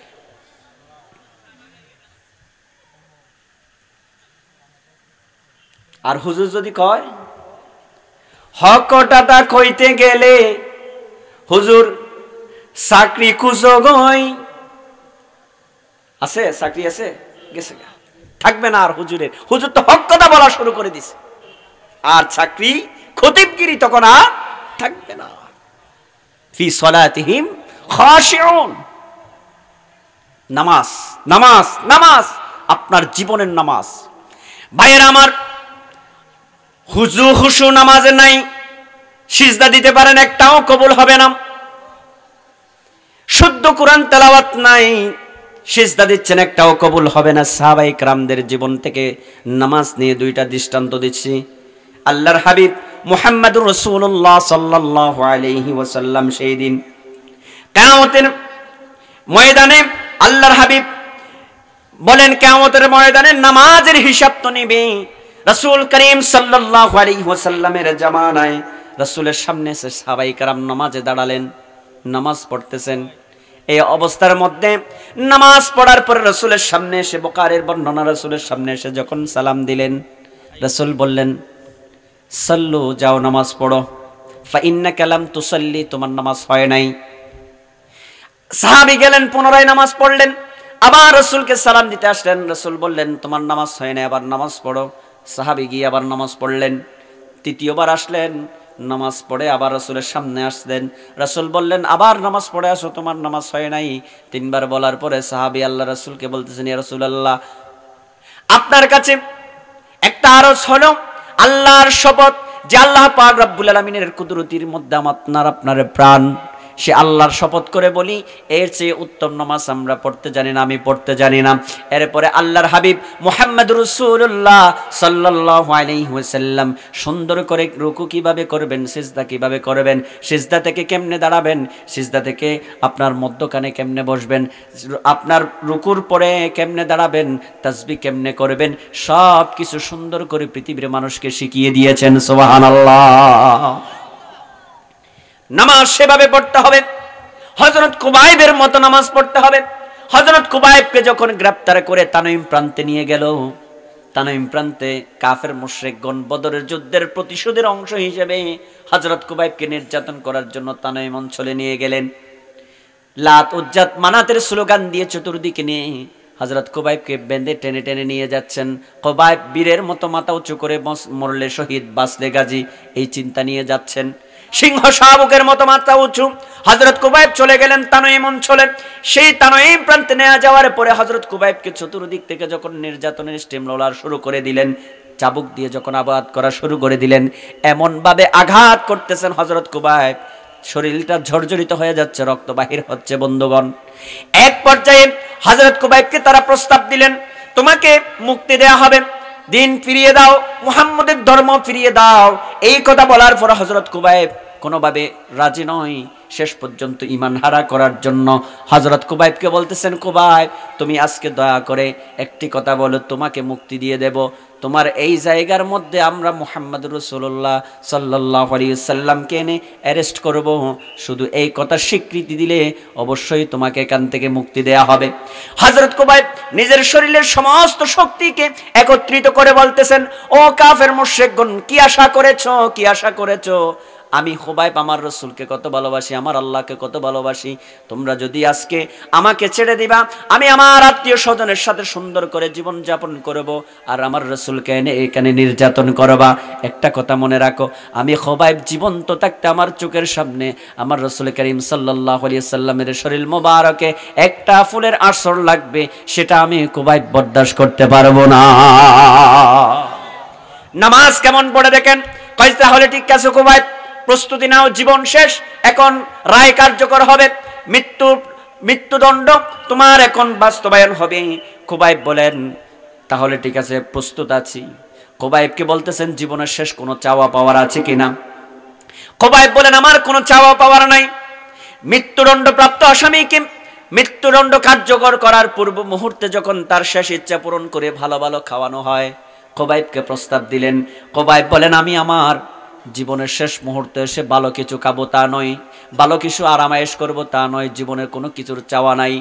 আমার জীবন প্রদীপ শেষ হয়ে যাচ্ছে, আমার আল্লাহ এবং রাসূলকে আমি এত বেশি ভালোবাসি, তাদের ভালোবাসার উপরে আমি দয়া করে আমার আল্লাহর সাথে 2 মিনিট কথা বলতে চাই। নির্জনে নিস্তব্ধ অবস্থার মধ্যে আমি আমার আল্লাহর দরবারে 2 রাকাত নামাজ আদায় করতে চাই। কাফের মুশরিকগণ 2 রাকাত নামাজ আদায় করার সুযোগ কুবাইবকে দিলেন। কুবাইব হুজু হুসু যত আছে সব কিছুকে প্রেজেন্ট করে নিজের মনকে শক্ত করে আল্লাহর দরবারে জীবনের শেষ নামাজ হিসেবে 2 রাকাত নামাজ আদায় করলেন। যেমন সিজদাকে লম্বা করলেন, তেমন রুকুকে লম্বা করলেন। ধীরে স্থিরভাবে নামাজ আদায় করতেছেন। এভাবে হাত বেঁধে যখন সূরা কেরাত পড়তেছেন, তখন ইসলাম কবুল করে নাই। দূর থেকে দাঁড়িয়ে হযরত সাইদ ইবনে আমাল জুমাহি দাঁড়িয়ে দাঁড়িয়ে দেখতেছেন কুবাইব কি বলেছে, তার আল্লাহর সাথে নাকি কথা বলতেছে। এত সুন্দর ভদ্রতার সাথে, সুশৃঙ্খলতার সাথে নামাজ আদায় করলেন। হযরত কুবাইবের নামাজ দেখে হযরত সাইদ বিন আমের আল জুমাহির অন্তরের মধ্যে হেদায়েতের বাতি জ্বলে উঠল। এত সুন্দর করে নামাজ পড়ে দেখালেন। ভাইয়ের আমার, জীবন শেষ মুহূর্ত পর্যন্ত হযরত কুবাইব নামাজের মধ্য দিয়ে দুনিয়ার মানুষকে পরিচিতি দিয়েছিলেন নামাজের হুজু এবং হুসুটা কিরকম। আজ সেই মুসলমানের বাচ্চাগুলি মসজিদে ঢোকার সাথে সাথে গুতাগুতি শুরু করে, ঠিক কিনা বলে? জীবন কোথায় যাচ্ছে, জীবন কোথায় যাচ্ছে? তোমার কাছে এত উপন্যাস পড়েছো, 12টা সূরা জানো না, 10টা সূরা জানো না, দোয়ায়ে কুনুত জানো না। আগেকার দিনের বাসার মেয়ে দেখতে আসলে মেয়ের কাছ থেকে কয় যে, মা তুমি ভালো, ওযুর ফরজ জানো, গোসলের ফরজ জানো, গোসলের ফরজ কয়টা, ওযুর ফরজ কয়টা, একটু বলো। মেয়ে সুন্দর করে বলতো। আর 2টা সূরা বলো, মেয়ে সুন্দর করে বলতো। কত সুন্দর করে বিয়ে হতো। আজকাল সেরকম নয়। কয় যে মেয়ে কতটুকু পড়ালেখা করেছে, মাস্টার্স কমপ্লিট, বাস আর লাগবে না। মেয়ের জামাই কি করে, সে ঢাকা ইউনিভার্সিটি থেকে মাস্টার্স কমপ্লিট, আর কিছু দরকার নাই, সূরা কেরাতও দরকার নাই, নামাজ কালামেরও দরকার। বা যৌতুক হিসেবে মার্সিডিজ গাড়ি, ব্যাংক ব্যালেন্স কিছু দিলে হবে, প্রয়োজন একটা ফ্ল্যাট দিবে, আর কি আছে না? সমাজের বাস্তব চিত্র। আপনাদের কষ্ট হচ্ছে ভাইয়ের আমার? সেই জন্য সমাজ পরিবর্তন হচ্ছে না। সমাজ পরিবর্তন করতে গেলে, চরিত্র পরিবর্তন করতে গেলে হুজু হুসু নিয়ে আল্লাহর নির্দেশ নামাজগুলি আদায় করতে হবে, ঠিক কিনা বলেন? এরপর আল্লাহ রাব্বুল আলামিন বলেন, আমার ভাইয়েরা, হযরত আলী রাদিয়াল্লাহু তাআলা আনহু নামাজে দাঁড়ানো অবস্থার মধ্যে দেখেন একটা কথা মনে পড়ে গেল। হযরত আলী তীর ঢুকে গেছে, তীরের মাথার মধ্যে কাটা সহজে বাইর হয় না। হযরত আলীকে এত চেষ্টা করলেন, কাফেলার লোকেরা তীর বাহির করতে পারে নাই। হযরত আলী বলেন আমি নামাজে দাঁড়িয়ে যাব। হযরত আলী নামাজে দাঁড়িয়ে গেলেন। আর নামাজরত অবস্থার মধ্যে নামাজকে কত বেশি মুহাব্বত করতেন, তাদের হুজু হুসু কেমন ছিল দেখেন। হযরত আলী নামাজরত অবস্থার মধ্যে শরীর মোবারক থেকে পা থেকে তীরটা বাহির করে ফেলেছে। এত সুন্দর করে নামাজ পড়তো। আজকে যুব সমাজ, তোমার জীবনে নামাজ নাই, জীবনে ফজরের নামাজ তো তুমি পড়ো না, তোমার মা বাবা পড়ে না, তুমি পড়বা কোত্থেকে? মা যদি কোনো কারণ রাখে, বাবা কয়েছে আমার ছেলেটা এখনো ছোট, তার বয়স 20, কিন্তু এখনো ছোট, ডাকিস না, শীত খুব প্রচন্ড শীত, এই শীতের মধ্যে আমার ছেলে উঁচু করবে কেমনে, মসজিদে যাবে কেমনে, সুতরাং একটু ডাকার দরকার নাই, একটু আরামে ঘুমার সুযোগ দে। আরে মা, আরে বাবা, মনে রেখো আপনার ছেলে যখন ইফতিজার হয়, আপনার ছেলে যখন কুনি হয়, আপনার ছেলে যখন ইয়াবাকর হয়, আপনার ছেলে যখন কিশোর গ্যাংয়ের ডিল্ডার হয়ে থানার মামলার আসামি হয়, তখন আপনি দৌড়ান, আপনার মাথা হেট হয়ে যায়, আপনার মান ইজ্জত চলে যায়। কিয়ামতের ময়দানে হাজার হাজার মানুষের সামনে আপনার সেই 20 বছরের ছেলেকে নামাজ পড়ার জন্য ডাকেন নাই, নামাজের তাগিদ দেন নাই, কোরআন হাদিস শিক্ষা দেন নাই, হালাল হারাম তৌফিক করে দেন নাই, হালাল হারাম চিনানোর ব্যবস্থা করে দেন নাই। কিয়ামতের ময়দানে আপনার ছেলে আল্লাহর আদালতে দাঁড়িয়ে বলবে মালি হাজাল, আল্লাহর কাছে বলবে হে আল্লাহ তাআলা, হে বারি তাআলা, দেখো আজকে আমি জাহান্নামী হয়েছি, আমি জাহান্নামী হওয়ার পিছনে কারণ হলো আমার মা, আমার বাবা সাদাতানা ওয়া কুবরানা ফাদাল্লুনা সাবিলা তাহতা আকদামিনা লিয়াকুনা মিনাল আসফালিন। আল্লাহ আমার মাকে এনে দাও, আমার বাবাকে এনে দাও, আমি তাদেরকে আমার পদতলিত করব, তারপর আমি জাহান্নামে যাব। যেরকম নাউজুবিল্লাহ। আজকে দুনিয়ার জমিনে চেয়ারম্যানের কাছারিতে গেছেন, ছেলে ইফটিজিং করছে, চুরি করেছে, ডাকাতি করেছে, জেলে গেছেন, ফিরে আসতে পারবেন, ইজ্জত সম্মান যা গেছে গেছে, আবার নতুন ইজ্জত সম্মান নিয়ে চলতে পারবেন। কিন্তু আল্লাহর আদালতে সেই দিন সন্তানের অপরাধের কারণে আপনাকেও জাহান্নামে যেতে হবে। ঠিক কিনা বলেন মুসলমান? ফি সালাতিহিম খাশিউন। এরপর আল্লাহ রাব্বুল আলামিন বলেন ওয়াল্লাযীনা হুম আনিল লাগwi মুরিদুন। বন্ধু, এই আয়াতের কথাটা বলে আমি শেষের দিকে যাব। এই আয়াতের কথা বলে আমি শেষের দিকে যাব। আমার আরো আধা ঘন্টা টাইম আছে, আপনারা আছেন তো? রাত কি বেশি হয়ে গেছে নাকি? অনেক দূর থেকে এসেছি আপনাদের সাথে কৌশল বিনিময় করার জন্য। বাড়ির যদি বারান্দার মেহমান হতাম, তাহলে রাত 12টা পর্যন্ত আড্ডা দিতেন না, আমার সাথে আলাপ আলোচনা করতেন না। মেহমান আসছে, একটু গপসপ মারিলে, আর আঞ্চলিক ভাষা তো গপসপ মারিলে, এই যে গপসপ মারতেন, ঠিক না? আসছি, কেউ উঠা বসা করবেন না, কিছু কথা বলতেছি আপনাদের প্রয়োজনে, আমার প্রয়োজনে, আছেন তো? আর মাত্র আধা ঘন্টা, মাত্র এই আধা ঘন্টার ভিতরে মোনাজাত সহ 1 ঘন্টা। ওরে বাবা, মাশাআল্লাহ, আপনি একটা মহাব্বত দেখিয়ে দিলেন। আল্লাহ তাআলা আপনার এই মহাব্বতকে যেন দ্বীনের জন্য কবুল করে বলেন আমিন। ভাইয়েরা, আল্লাহ তাআলা বলছেন ওয়াল্লাযীনা হুম আনিল লাগwi মুরিদুন। এই চূড়ান্ত কথা। বন্ধু, যুবক, তুমি কোথায় আছো? আছো? তোমার উদ্দেশ্যে আমার কিছু কথা। মুরব্বী, আপনার উদ্দেশ্যে, মা বোন, আপনি পর্দার আড়াল থেকে আমার কথা হয়তো শুনতেছেন, আপনাদের উদ্দেশ্যে কথা। আল্লাহ রাব্বুল আলামিন বলেছেন আনিল লাগwi মুরিদুন। এরপরে দুনিয়ার জমিনে ইমানদারদের মিশন হবে, তারা অহেতুক ফালতু নোংরা কাজ এবং কথা থেকে নিজেদেরকে বিরত রাখবে। কাজ এবং কথা কয়টা জিনিস? এই যে ছেলেগুলো কথা বলে, এই যে কথা বলা যাবে না, কয়টা জিনিস? আরো বলেন। 2টা জিনিস থেকে বিরত রাখতে হবে। একটা হলো কথা, আর একটা হলো কাজ। ফাহশা কথা, ফাহশা কাজ। ফাহশা কথা, ফাহশা কাজ। বেহায়াপনা কথা, বেহায়াপনা কাজ। নিকৃষ্টতর কথা, নিকৃষ্টতর কাজ। যেই কথার মাধ্যমে সমাজের ঝগড়া বিবাদ তৈরি হবে, যে কথার মাধ্যমে সমাজের মধ্যে উশৃঙ্খল বিশৃঙ্খলা তৈরি হবে, যে কথার মাধ্যমে সমাজের মধ্যে নাট্যমঞ্চ তৈরি হবে, যে কথার মাধ্যমে সমাজে জেনা ব্যভিচার বেড়ে যাবে, এর মধ্যে লাহু আল হাদিস, গান বাজনা সহ এমন কথা থেকে মুসলমান ইমানদার কখনো কাছে থাকতে পারে, দূরে থাকতে হবে। আর কাজ হলো অন্যজনকে গুতাগুতি, অন্যজনকে হিংসা করা, অন্যজনের সম্পদ নষ্ট করা, অন্যজনকে কষ্ট দেয়া, এবং এমন কিছু কাজ আছে যে কাজ করার কারণে চরিত্র নষ্ট হয়ে যায়, চরিত্র নষ্ট হয়ে যায়। আমার যুব সমাজদের কাজের দিকে এবার তাকান, তার কাজ কি? কয় যে আমার কাজ হলো অ্যান্ড্রয়েড সেট নিলাম, এই অ্যান্ড্রয়েড সেট নিয়ে আমার এবার কাজ শুরু। কি কাজ? এক নাম্বার কাজ হলো যখন ক্রিকেট খেলা চলবে তখন ওই ক্রিকেট খেলার সময় আমি এখানে জুয়া খেলবো, এখানে আমি জুয়া মারবো, জুয়ার মাধ্যমে আমার টাকা সর্বশান্ত করে দেব। আল্লাহ বলেন আনিল্লাহি মুরিদুন, এই কাজ থেকে তোমাকে নিষেধ করা হয়েছে। আর যুব সমাজ মুসলমানের খেলার নাম দিয়ে মোবাইলের মধ্যে জুয়া আছে না নাই? আরো জোরে বলেন আছে। এই জুয়া খেলে ফ্রি ফায়ার, পাবজি আপনাদের এখানে কম বোধহয়। আমার ভাইয়েরা 7, 8, 9, 10 এর স্টুডেন্টগুলি আজকে জুয়া খেলে, আবার এখানে তার কত সুন্দর করে, অথচ আল্লাহ নিষেধ করেছেন আনিল্লাহি মুরিদুন। এই যুবক বেগানা পুরুষ, বেগানা নারী, তার ক্লাসমেট বেগানা একজন নারীকে সুন্দর করে বলেন, এটা আমার সুন্দর কিছু শব্দ অ্যাড করেছে এখানে, এমন শব্দ যে শব্দ অ্যাড করার কারণে হারামকে হালাল রূপে চালিয়ে দেয়া হচ্ছে। নাউজুবিল্লাহ। রিলেশনশিপ, রিলেশনশিপ, আবার রিলেশনশিপ নাম দিয়ে ওখানে আবার গার্ল ফ্রেন্ড, বয় ফ্রেন্ড। ওরে বাপ রে বাপ, স্বামী স্ত্রীর মতো চলাফেরা। কয় যে মেয়েটাকে কোনো কারণে একদিন বাসায় নিয়ে আসছে, মা কয় হে মেয়েটাকে, কয় যে মা এটা আমার গার্ল ফ্রেন্ড। কি ফ্রেন্ড? গার্ল ফ্রেন্ড, মেয়ে বন্ধু। আচ্ছা মুসলমানের সমাজে কি বিয়ে ছাড়া কোনো মেয়ে বন্ধু বানা জায়েজ আছে? আরে জোরে বলেন। যুবক তোমার কাজ চলতেছে তো, তুমি গার্ল ফ্রেন্ডের মালিক হয়ে গেছে এখন, মাশাআল্লাহ। আল্লাহ নিষেধ করেছে বেগানা নারী বিয়ে ব্যতীত, নেকা ব্যতীত কথা বলা যাবে না, চলা যাবে না, ফিরা যাবে না, তাকে বিস্কুট খাওয়াইয়া দেয়া যাবে না, চকলেট কিনা দেয়া যাবে না, আপনার আচার কিনা দেয়া যাবে না। যদি দেন কবিরা গুনাহ, বেবিচারের গুনাহ আপনার আমলনামায় হচ্ছে।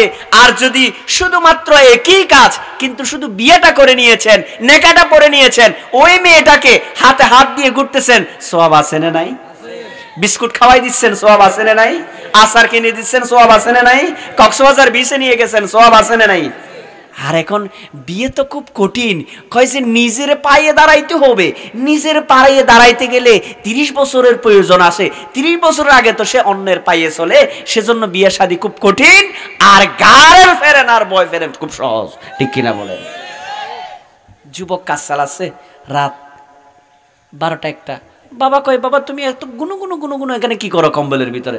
কয় যে নয় বাবা আমি ঘুমাচ্ছি। সে কি করতেছে? কয় যে এই তুই এত রাতে কি করস? কয় যে বুঝোস না আমি একটু সেটিং করতেছি, একটু টকিং করতেছি।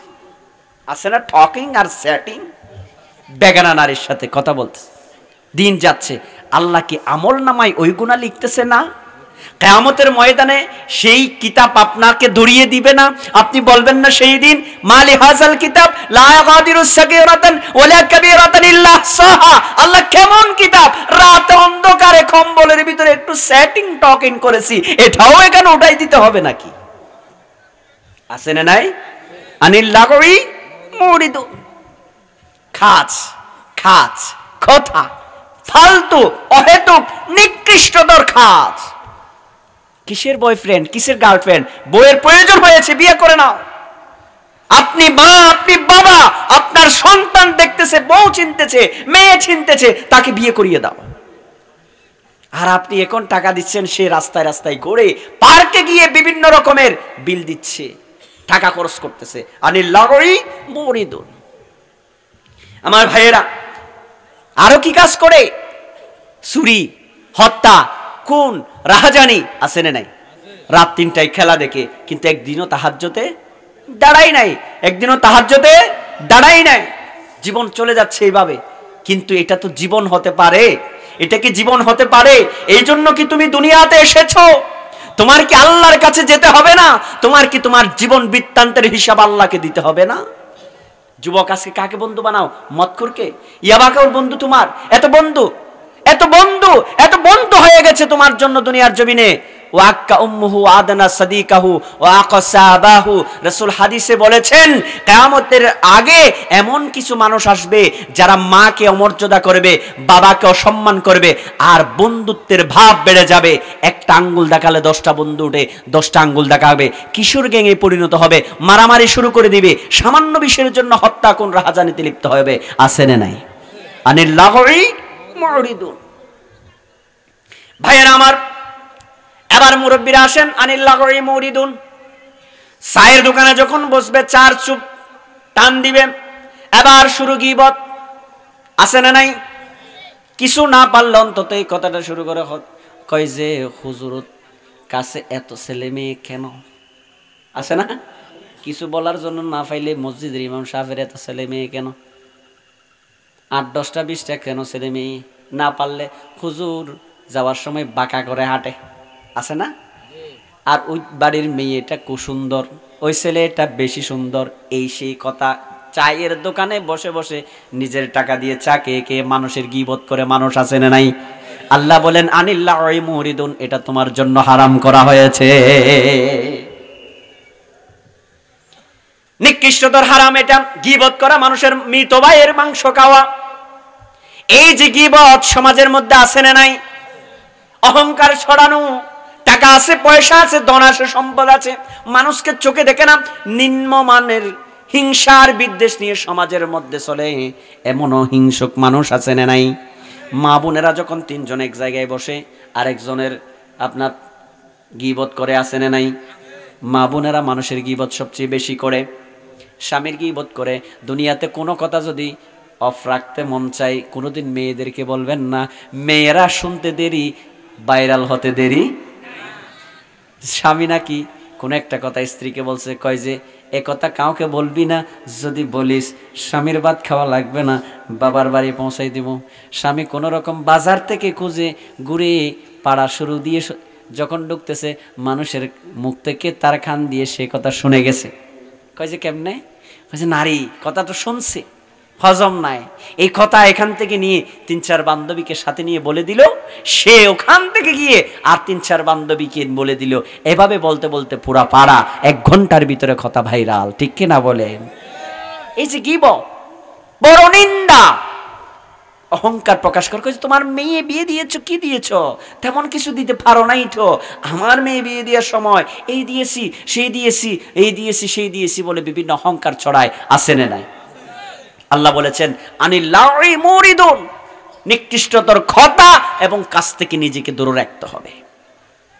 ফেসবুকের মধ্যে একজন আরেকজন গীবত করে। আছে না নাই? ফেসবুক তো আছে মাশাআল্লাহ, এখানে তো লিখলে কোনো ঝামেলা নাই। একজন আরেকজনের গীবত, একজন আরেকজনের আপনার গুথাগুতি, একজন আরেকজনের কথা নিয়ে টানাটানি, মিথ্যা ভিত্তিহীন। একজন আলেম, এখন দেশের মধ্যে দেখা যাচ্ছে ফেসবুকের মধ্যে আলেমেরাও এই কাজগুলি শুরু করে দিয়েছে।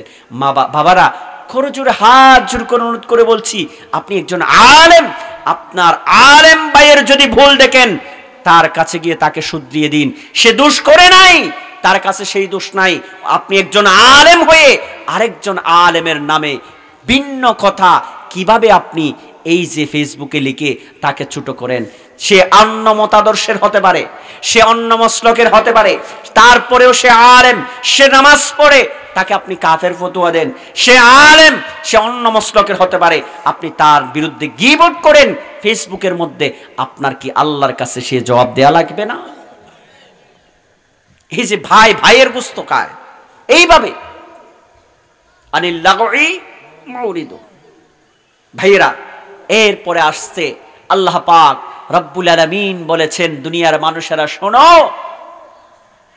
ওয়াল্লাযীনা হুম লিযাকাতি ফাইলুন, যাকাত যারা প্রদান করবে, যাকাত দিয়ে দিবে। যাকাত, যাকাত তো আমাদের দেশে এখন আনুষ্ঠানিক নাটক হয়ে গেছে। কি হয়ে গেছে? আনুষ্ঠানিক নাটক। আপনার কাছে টাকা আছে, পয়সা আছে, 2 কোটি টাকা যাকাতে আসছে, আপনি 2.5 লক্ষ টাকার শাড়ি আর লুঙ্গি নিয়ে আসছে, আনি সর্বনিম্ন দামের, এনে টোকেন দিচ্ছেন আপনার চাচাতো ভাই, খালাতো ভাই, মামাতো ভাই, ফুফাতো ভাই, গ্রামবাসীকে টোকেন দিয়ে কালকে ওই যে তালিমুল কোরআন নুরানি মাদ্রাসার সামনে চলে আসবা, যাকাতের শাড়ি বিতরণ করা হবে। তারপর লাইন ধরে দাঁড় করাবে, ক্যামেরাম্যান ওপেন করে দিবে, ওপেন করে দিয়ে টোকেন দিয়ে এবার শাড়ি আর লুঙ্গি কয় যে এক দিলে কয় পাখি বাস। এখন যাকাতও শেষ, আগামী নির্বাচনের বোর্ডের আয়োজনও বাস। এবার ফেসবুক, বাহ অমুক শিল্পপতি যাকাত বিচরণ করিয়াছে, বাস ফেসবুকে দিয়ে দিছে। বা সমাজসেবক জনদরদি প্রকাশ হয়ে গেছে। যারা সম্পদ টাকার পরে নিসাব পরিমাণ সম্পদের মালিক হওয়ার পরে গরিবের হক গরিবের কাছে বুঝিয়ে না দিয়ে সেই যাকাতের মাল নিজের পকেটে ঢুকিয়ে রেখেছে, কিয়ামতের ময়দানে মানুষের হক খাওয়ার কারণে তাকে জাহান্নামের আসামি হতে হবে, ঠিক কিনা বলে? আর আপনার সম্পদগুলো আল্লাহ সেই দিন সাপ বানিয়ে আপনার গলার মধ্যে ঝুলিয়ে দিবে, আপনি খুলবেন আর ছুঁড়ে ফেলতে চাইবেন, আর আপনার সাপ সেদিন আপনার গলা থেকে নামতে চাইবে না। কই যে দুনিয়ার জমিনে মানুষকে যাকাত না দিয়ে এত আদর যত্ন করে রেখেছো, আজকে কিয়ামতের ময়দানে কেন আমাকে ফেলে দিতে চাচ্ছ? আমি তোমাকে ছেড়ে যেতে রাজি না। যাকাত আমার দেশের যেই মানুষ আছে, অনেক ভালো ভালো মানুষ আছে, শিল্পপতি মানুষ আছে, যারা খাটাই হিসেব করে ব্যবসার টাকা, আপনার সঞ্চয়ে অর্জিত টাকা, সব টাকা হিসেব করে খরায় গন্ডায় যাকাত দেয়। এরকম শিল্পপতি আমাদের দেশে আছে না? আছে, কি আছে? যাকাতের নামে নাটক করে, যাকাতের নামে কি করে? নাটক করে। আল্লাহ বলেন সেটা ঈমানদারদের বৈশিষ্ট্য হতে পারে, সেটা ঈমানদারের বৈশিষ্ট্য কখনো হতে পারে। রাসূল করিম সাল্লাল্লাহু আলাইহি ওয়াসাল্লামের জামানায় এক সাহাবী এইভাবে যাকাত দেওয়ার ক্ষেত্রে একটু এদিক সেদিক করেছিল, আল্লাহ তাআলা সেই যাকাত আর কবুল করে নাই, সেই যাকাত কবুল করে নাই। তোমরা কি আজকে দুষ্টামি করার ইচ্ছা নিয়ে আসছো নাকি কয়েকজন মিলে? হ্যাঁ, তোমরা শুধু কথা বলার জন্য আসছো এখানে? শুরু থেকে এই পর্যন্ত চলতেছে। জিকির করেন লা ইলাহা লা ইলাহা, জোরে আওয়াজে লা ইলাহা। বিরিয়ানি আছে কিন্তু। লা ইলাহা ইল্লাল্লাহ, লা ইলাহা ইল্লাল্লাহ, লা ইলাহা হাসবি রব্বি জাল্লাল্লাহ মা ফি কলবি গায়রুল্লাহ নূর মুহাম্মদ সাল্লাল্লাহ, লা ইলাহা ইল্লাল্লাহ,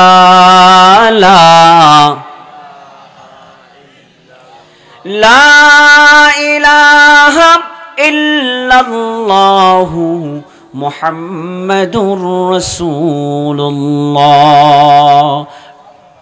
সম্মানিত ভাইয়েরা, আপনাদের কষ্ট হচ্ছে? আমি আরেকটা বিষয়ে একটু কথা বলে শেষের দিকে যাব, রাজি আছেন তো? আল্লাহ পাক এরপরে আপনাকে আমাকে কি বলছে জানেন? আল্লাহ তাআলা এরপরে বলছেন ওয়াল্লাযীনা হুম লিফুরুজিহিম হাফিজুন। আপনাকে বলেছেন, আমাকে বলেছেন, আমার মা বোনদেরকেও বলেছেন, ঠিক না? যারা নিজের পুরুষত্বকে, নিজের যৌবনকে কি করে? হেফাজত করে। লজ্জাস্থানকে কি করে? হেফাজত করে। এখন তো হেফাজত আছে, ওই বলছিলাম না, গার্লফ্রেন্ড বয়ফ্রেন্ড শেষ। আগেকার দিনের বিয়ে কত কত সুন্দর না? আপনাদের এখানে সংস্কৃতি তো কিরকম দেখ, আমরা যখন ছোট আমাদের গ্রামে গঞ্জে দেখছি, সর্দার মাতবর মেম্বার সাহেবরা আসতো, বাহিরে একটা এরকম ছোট্ট চামিয়ানা করতো, ওখানে সেমাই দিত আর বেলা বিস্কিট আছে না, বেলা বিস্কিট আপনাদের এখানে কি বলো জানি না, এগুলো দিত। আমরা খুব সুন্দর করে বিয়ে দেখতাম, ওখানে ওগুলো আমরা খেতাম। ছোটদের, আমরা যারা ছোট ছিলাম, আমাদের বিস্কিটগুলো দিত। আর বেহারা এসে পালকি নিয়ে আসতো। কি আনতো? পালকি। পালকির বাহিরে একটা কাপড় দিত চতুর্দিকে সুন্দর করে। এখনকার যুবকগুলি বুঝবেও না যে কাপড় দিত এই জন্য, কারণ ওই মহিলাকে সাজাবে কোথায়? ঘরের যে কোনো একটা কামরায় ভাবিরা সুন্দর করে আলতাসনও লাগিয়ে সাজিয়ে দিবে, সেখান থেকে দাদিকে সহ সাথে নিয়ে ওই পালকির ভিতরে ঢুকিয়ে দিবে। পালকির ভিতরে নববধূ কেউ দেখবে, সেজন্য চতুর্দিকে একটা কাপড় পুচিয়ে দিতেন, ঠিক না? এখন তো সব আধুনিক।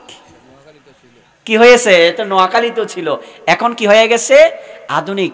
মেয়ে হয়েছে, আমার আর ভাবির সাজিয়ে দেওয়ার দরকার নাই, বাসায় সাজানোর দরকার নাই, আমি এখন পার্লারে চলে যাব, ঠিক না? এরপরে কয় যে এই বিয়ে আর উঠানো হওয়ার দরকার নাই, তো কোথায় হবে? কয় যে এখন ম্যারেজ গার্ডেন। কি ম্যারেজ গার্ডেন, বাস ওখানে গেছে। এবার পার্লার থেকে সুন্দর করে একেবারে 3 ইঞ্চি দাঁড়ো লাগিয়ে সুন্দর করে বেপরদা বেহায়াপনার মতো চেহারাকে উলঙ্গ করে অর্ধলগ্ন করে পার্লার থেকে আনা হলো কোথায়? ক্লাবে, ম্যারেজ গার্ডেন আনলো। আনার পরে চেয়ারে আমার মতো করে বসালো। এবার বেগানা দেশের ভাই, গ্রামের ভাই, উপজেলার ভাই, জেলার ভাই, হালতো ভাই, মামাতো ভাই, কলেজের ভাই, স্কুলের ভাই সব উপস্থিত। বাহ, বধূ খুব সুন্দর, একটা সেলফি উঠাই ভাবি ডাকে বসে, পাশে বসে সেলফি উঠতে আর ফেসবুকে দিচ্ছে, সারা দেশের মানুষ দেখছে, ঠিক কিনা বলে? আল্লাহ তাআলা বলছেন এই যে এগুলাকে হেফাজত করো, আর আমরা আধুনিক হয়ে গেছি। আর এখন ম্যারেজ গার্ডেনে বিয়ে না হলে কই যেটা অজ্ঞ মূর্খ গাইয়া নিজেদেরকে এখনো পরিবর্তন করতে পারে। আল্লাহ বলেন লাহুম আযাবুন আলীমুন ফিদ দুনিয়া ওয়াল আখিরা, অপেক্ষা করো বেহায়াপনাকে, বিড়াল্লাপনাকে সমর্থন করেছ। ইন্নাল্লাযীনা ইউহিব্বুনা আন তাশিয়াল ফাহিশাতুন ফিল্লাযীনা আমানু লাহুম আযাবুন আলীমুন ফিদ দুনিয়া ওয়াল আখিরা। আগেকার দিনে যেমন তোমার বাসার ভিতরে বিয়ে হয়েছিল, তুমি মেনে নিয়েছিলে, পর্দা সহকারে পালকির ভিতরে করে শ্বশুর বাড়িতে গিয়েছিলা। আল্লাহ তোমার ইজ্জত হেফাজতের অংশ হিসেবে যখন তুমি প্রেগনেন্ট হয়েছিলে, যখন তোমার প্রসব বেদনা হয়েছিল, একজন পাড়ার একেবারে পড়ালেখা জানে না এমন দাত্রীর মাধ্যমে তোমার সন্তানটা প্রসব হয়েছে, আর কোনো সমস্যা হয় নাই। 30-40 দিনের ভিতরে মা ভালো হয়ে গেছে, কোনো ঝামেলা হয় নাই। আজ তুমি ম্যারেজ গার্ডেনে গিয়েছো আর পার্লারে গিয়েছো, আল্লাহ বলেন আমি আর তোমাকে এইভাবে রাখবো না। এখন তোমার স্ত্রী যখন, তোমার মেয়ে যখন, তুমি মেয়ে যখন প্রেগনেন্টে যাবা, প্রথম তোমার শাস্তি হলো, দুনিয়ার জমিনে যন্ত্রণাদায়ক শাস্তি হলো, তোমাকে সেইখান থেকে নিয়ে যাওয়া হবে ডাক্তারের কাছে। ডাক্তার চেক আপ করে বলবে তোমার সন্তান হবে অমুক ডিসেম্বরের 20 তারিখ। এরপরে ডাক্তার বলে দিবে ও আপনি তো নতুন বাবা হতে যাচ্ছেন, ও পুরুষ, ওই লোক, ও করিম, ওই সলিম, আপনি নতুন বাবা হতে যাচ্ছেন আগামী ডিসেম্বরের 10-20 তারিখ। সে খুশি হয়ে গেছে। পাশাপাশি বলে দিয়েছেন কাছাকাছি কম না হলেও 1 লক্ষ টাকা টিক রাখেন। কত টাকা? 1 লক্ষ টাকা। কি জন্য? ওই যে ম্যারেজ গার্ডেনার, উপজেলা, জেলা ভাই, ইউনিয়ন পরিষদের চেয়ারম্যান সহ সবাই মিলে সুন্দর করে, ইউনিয়নের ভাই, জেলার ভাই, উপজেলার ভাই, কলেজের ভাই, খালাতো ভাই, মামাতো ভাই দেখেছিল। আল্লাহ বলেন দুনিয়ার জমিনে যন্ত্রণাদায়ক শাস্তির অংশ হিসেবে সেই দিন তোমার স্ত্রীকে, তুমি মহিলাকে বেগানা ডাক্তারের কাছে নিয়ে তোমার যেটা অবশিষ্ট ছিল সেটাও আউট করে দেব এবং শারীরিকভাবে তোমাকে অর্ধপঙ্গ করে দিব। একটা সিজারি মেয়ে 3টার চেয়ে বেশি সন্তান নিতে পারে? পারে না। সে তো আত্মরা। সে কি? আত্মরা। তাহলে আল্লাহ বলেছেন বেগানা নারী, বেগানা পুরুষদের সাথে এমন অবৈধ মেলামেশার কারণে, নিজের পুরুষাঙ্গ হেফাজত না করার কারণে কিয়ামতের ময়দানে শাস্তি তো জাহান্নামে অবধারিত রেখেছে। দুনিয়ার জমিনে 1 নম্বরের শাস্তি হলো আপনি বেপরদা বিয়েতে যাওয়ার কারণে বেপরদা ভাবে আপনার সন্তান নিতে হয়েছে, ঠিক কিনা বলে? এরপরে আপনার দেখেন 2 নম্বরের মধ্যে, আগেকার দিনে মায়ের কাছ থেকে, বাবার কাছ থেকে আব্দুল কাদের জিলানী বাহির হতেন, আল্লামা দেলওয়ার হোসেন সঈদী বাহির হতেন, বড় বড় বিখ্যাত আলেমগুলি বাহির হতেন। এখন চোর, ইয়াবাকোর, ফেন্সিডিলকোর দেখলে ভয় লাগে, বানরের মতো। 15 বছর বয়স, তার চেহারা দেখলে খুব সুন্দর হতে হবে, কিন্তু ইয়াবা টানতে টানতে, ফেন্সিডিল টানতে টানতে, গাঁজা টানতে টানতে তার গালের চামড়া ভরা বান্দরের মতো হয়ে গেছে, ঠিক কিনা বলেন? রাস্তায় হাঁটতে পারে না বেয়াদবের জন্য। চোখের উপরে করে কথা কয় তোর বাবার খাচ্ছি নাকি, আমি আমার বাবার খেয়ে করতেছি। এরকম বেয়াদব সমাজে আছে না নাই? দেখবেন এদের জন্ম হলো শনিবার, এদের জন্ম শনিবার। বুঝতে হবে ওই সন্তানের মা গার্লফ্রেন্ড হয়ে বেগানা পুরুষের বয়ফ্রেন্ড বানিয়ে পার্কে, কলেজের বারান্দায় আর বিচে গিয়ে বিভিন্ন হোটেলে নিজের সঙ্গম নষ্ট করে দিয়েছেন। সেই জন্য সন্তান তার জন্য গজবে পরিণত হয়েছে। ওয়াল্লাযীনা হুম লিফুরুজিহিম হাফিজুন, ঈমানদারদের গুণাবলী হলো নিজেরা নিজেদের যৌবন অঙ্গকে হেফাজত করবে। আমার ভাইয়েরা, এরপরে কি আল্লাহ তাআলা কি বলছেন দেখেন। এরপর আল্লাহ তাআলা বলেন ইল্লা আলা আজওয়াজিহিম আও মা মালাকাত আইমানুহুম فإنهم غير ملومين فمن ابتغى وراء ذلك فأولئك هم العادون। নিজের স্বামী ব্যতীত, স্ত্রী ব্যতীত নিজের যৌবন যারা যেখানে যে জায়গায় ব্যবহার করবে, আল্লাহ রাব্বুল আলামিন বলেন তারা হলো আদুন আই জালিমুন, তারা হলো দুনিয়ার জমিনে সবচাইতে বড় সীমা লঙ্ঘনকারী। সুতরাং এই দুনিয়ার জমিনে ঈমানদার হিসেবে যদি আপনি জীবন চালাতে চান, ঈমানদার হিসেবে যদি আপনার জীবন পরিচালনা করতে চান, তাহলে এক নম্বরে আল্লাহর কাছে আপনার হায়াত মত, আল্লাহর কাছে আপনার ধন সম্পদ, আল্লাহর কাছে আপনার যা কিছু রয়েছে সবকিছু দিয়ে দিতে হবে, বিনিময়ে জান্নাতের আশা করবেন। এরপরে দুই নম্বরের মধ্যে আমার আলোচনা একেবারে শেষ, আমি 5 মিনিটে শেষ করতেছি। এরপরে 2 নম্বর, আপনি যদি প্রকৃত ঈমানদার হন, আপনি একমাত্র আল্লাহকে ভয় করে হুজু হুশু সাথে নিয়ে সুন্দর করে নামাজ আদায় করবেন। 3 নম্বরের মধ্যে আপনি যদি ঈমানদার হন, আপনার এই ক্ষেত্রে বন্ধুগণ সুন্দর করে আপনি যাকাত প্রদান করবেন। 3 নম্বরের মধ্যে আপনি বেহুদা কথাবার্তা, বেহুদা কাজ, বেহায়াপনা কথাবার্তা, যে কথার কারণে হিংসা বিদ্বেষ ছড়াবে, যে কথার কারণে আপনার সমাজের মধ্যে বিশৃঙ্খলা তৈরি হবে, যে কাজের কারণে সমাজের মধ্যে বেহায়াপনা প্রমোট হবে, সেই কথা সেই কাজ থেকে নিজেকে হেফাজতে রাখবেন। 4 নম্বর, আল্লাহর বিধান অনুসারে নিসাব পরিমাণ সম্পদের মালিক হলে আপনি যাকাত আদায় করবেন। 5 নম্বরের মধ্যে আপনার যৌবনাঙ্গ আপনি হেফাজত করবেন, আপনার যৌবন হেফাজত করবেন। বন্ধুরে, এর বাহিরে গিয়ে যদি আপনি যৌবন ব্যবহার করেন, আল্লাহ রাব্বুল আলামিন বলেন আপনি জালেম। কিয়ামতের ময়দানে হাজার হাজার মানুষের সামনে 5টি প্রশ্নের জবাব ছাড়া কোনো পুরুষদেরকে, কোনো নারীদেরকে, আদম সন্তানদেরকে কদম নাড়ানোর সুযোগ আল্লাহ পাক দিবেন না। সেই দিন বলবেন তুমি তোমার হায়াতকে কোথায় কাটিয়েছো বলে যাও, তোমাকে যৌবন দেয়া হয়েছিল সেই দিন যৌবন কোথায় বিয়ে করেছো বলে যাও। তোমার খাতার মধ্যে লেখা আছে বয়ফ্রেন্ড 5টা ছিল, ব্যাকআপ হয়েছে 3টা। আর রাস্তাঘাটে বিভিন্ন পার্কে গিয়ে, বিভিন্ন স্কুলের বারান্দায় আর বটগাছের নিচে গিয়ে কাঁধে হাত দিয়ে যত আলাপ করেছেন সব লেখা আছে।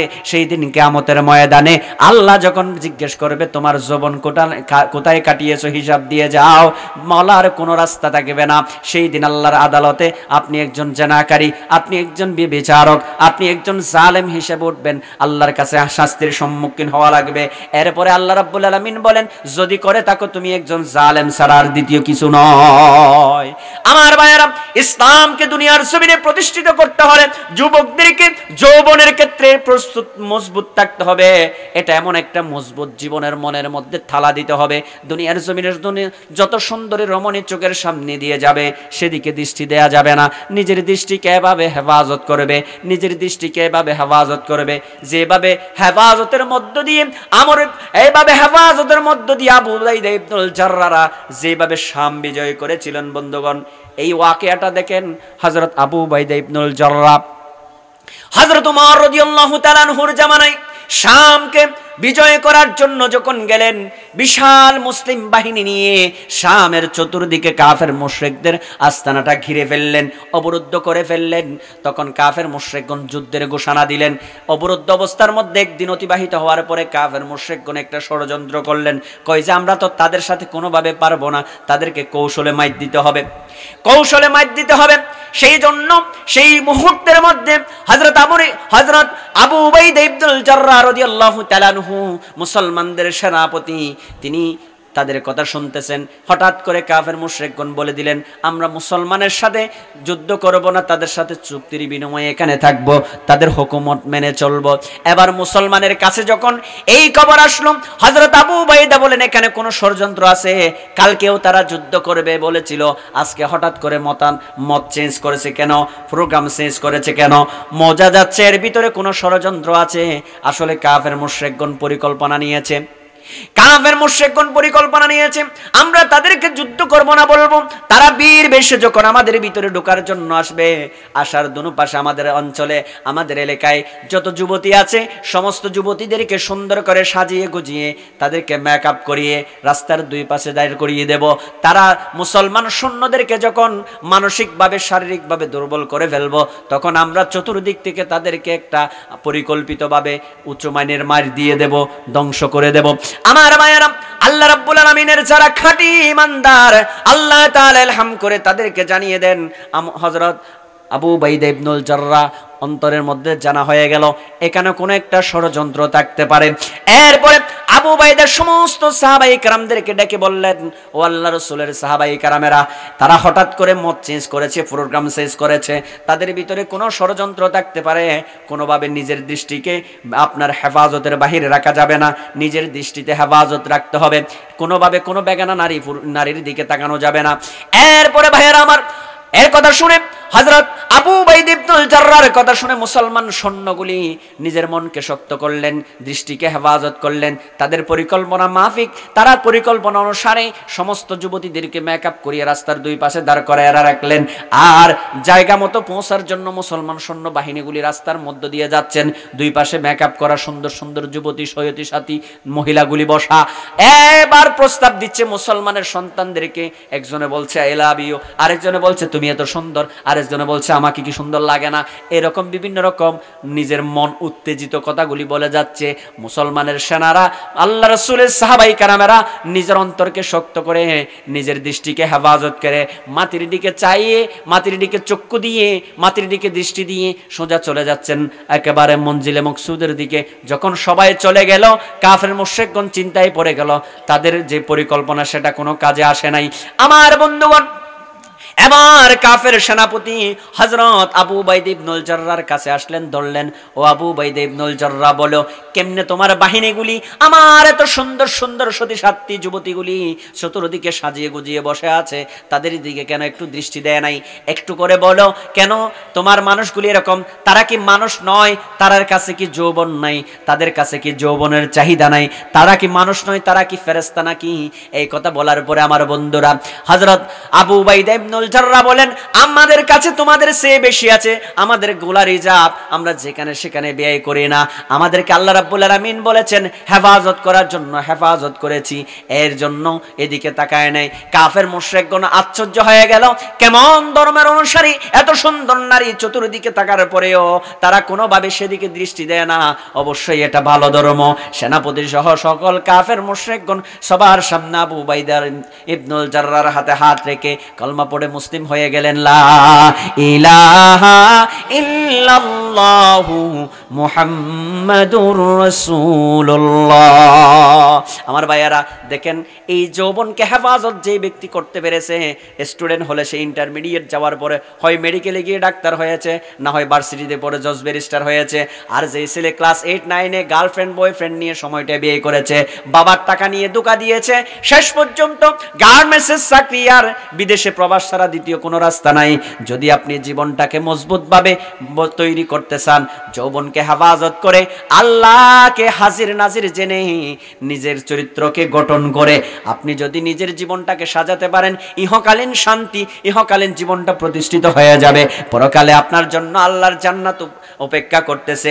আল্লাহ রাব্বুল আলামিন সেই দিন আপনাকে জান্নাতের মধ্যে 70টা হুর দিয়ে আপনাকে এত সুন্দর সম্মানিত করে দিবেন, যেই হুরগুলি দুনিয়ার জমিনে কল্পনা করা সম্ভব নয়। এত সুন্দর হুর দিয়ে জান্নাতের মধ্যে আপনাকে সম্মানিত করে দিবেন। সুবহানাল্লাহ। কথা শেষ। কয়টা কথা বলেছি? ইমানদার হিসেবে সফল, তারপরে হুজু হুসু নামাজ, তারপরে বেহুদা কথাবার্তা থেকে নিজেকে পবিত্র রাখা, তারপরে হচ্ছে আপনার যাকাত আদায় করা, তারপর হচ্ছে আপনার যৌবনকে হেফাজত করা। এই কথাগুলি আমি আজকে আপনাদের সামনে বলেছি।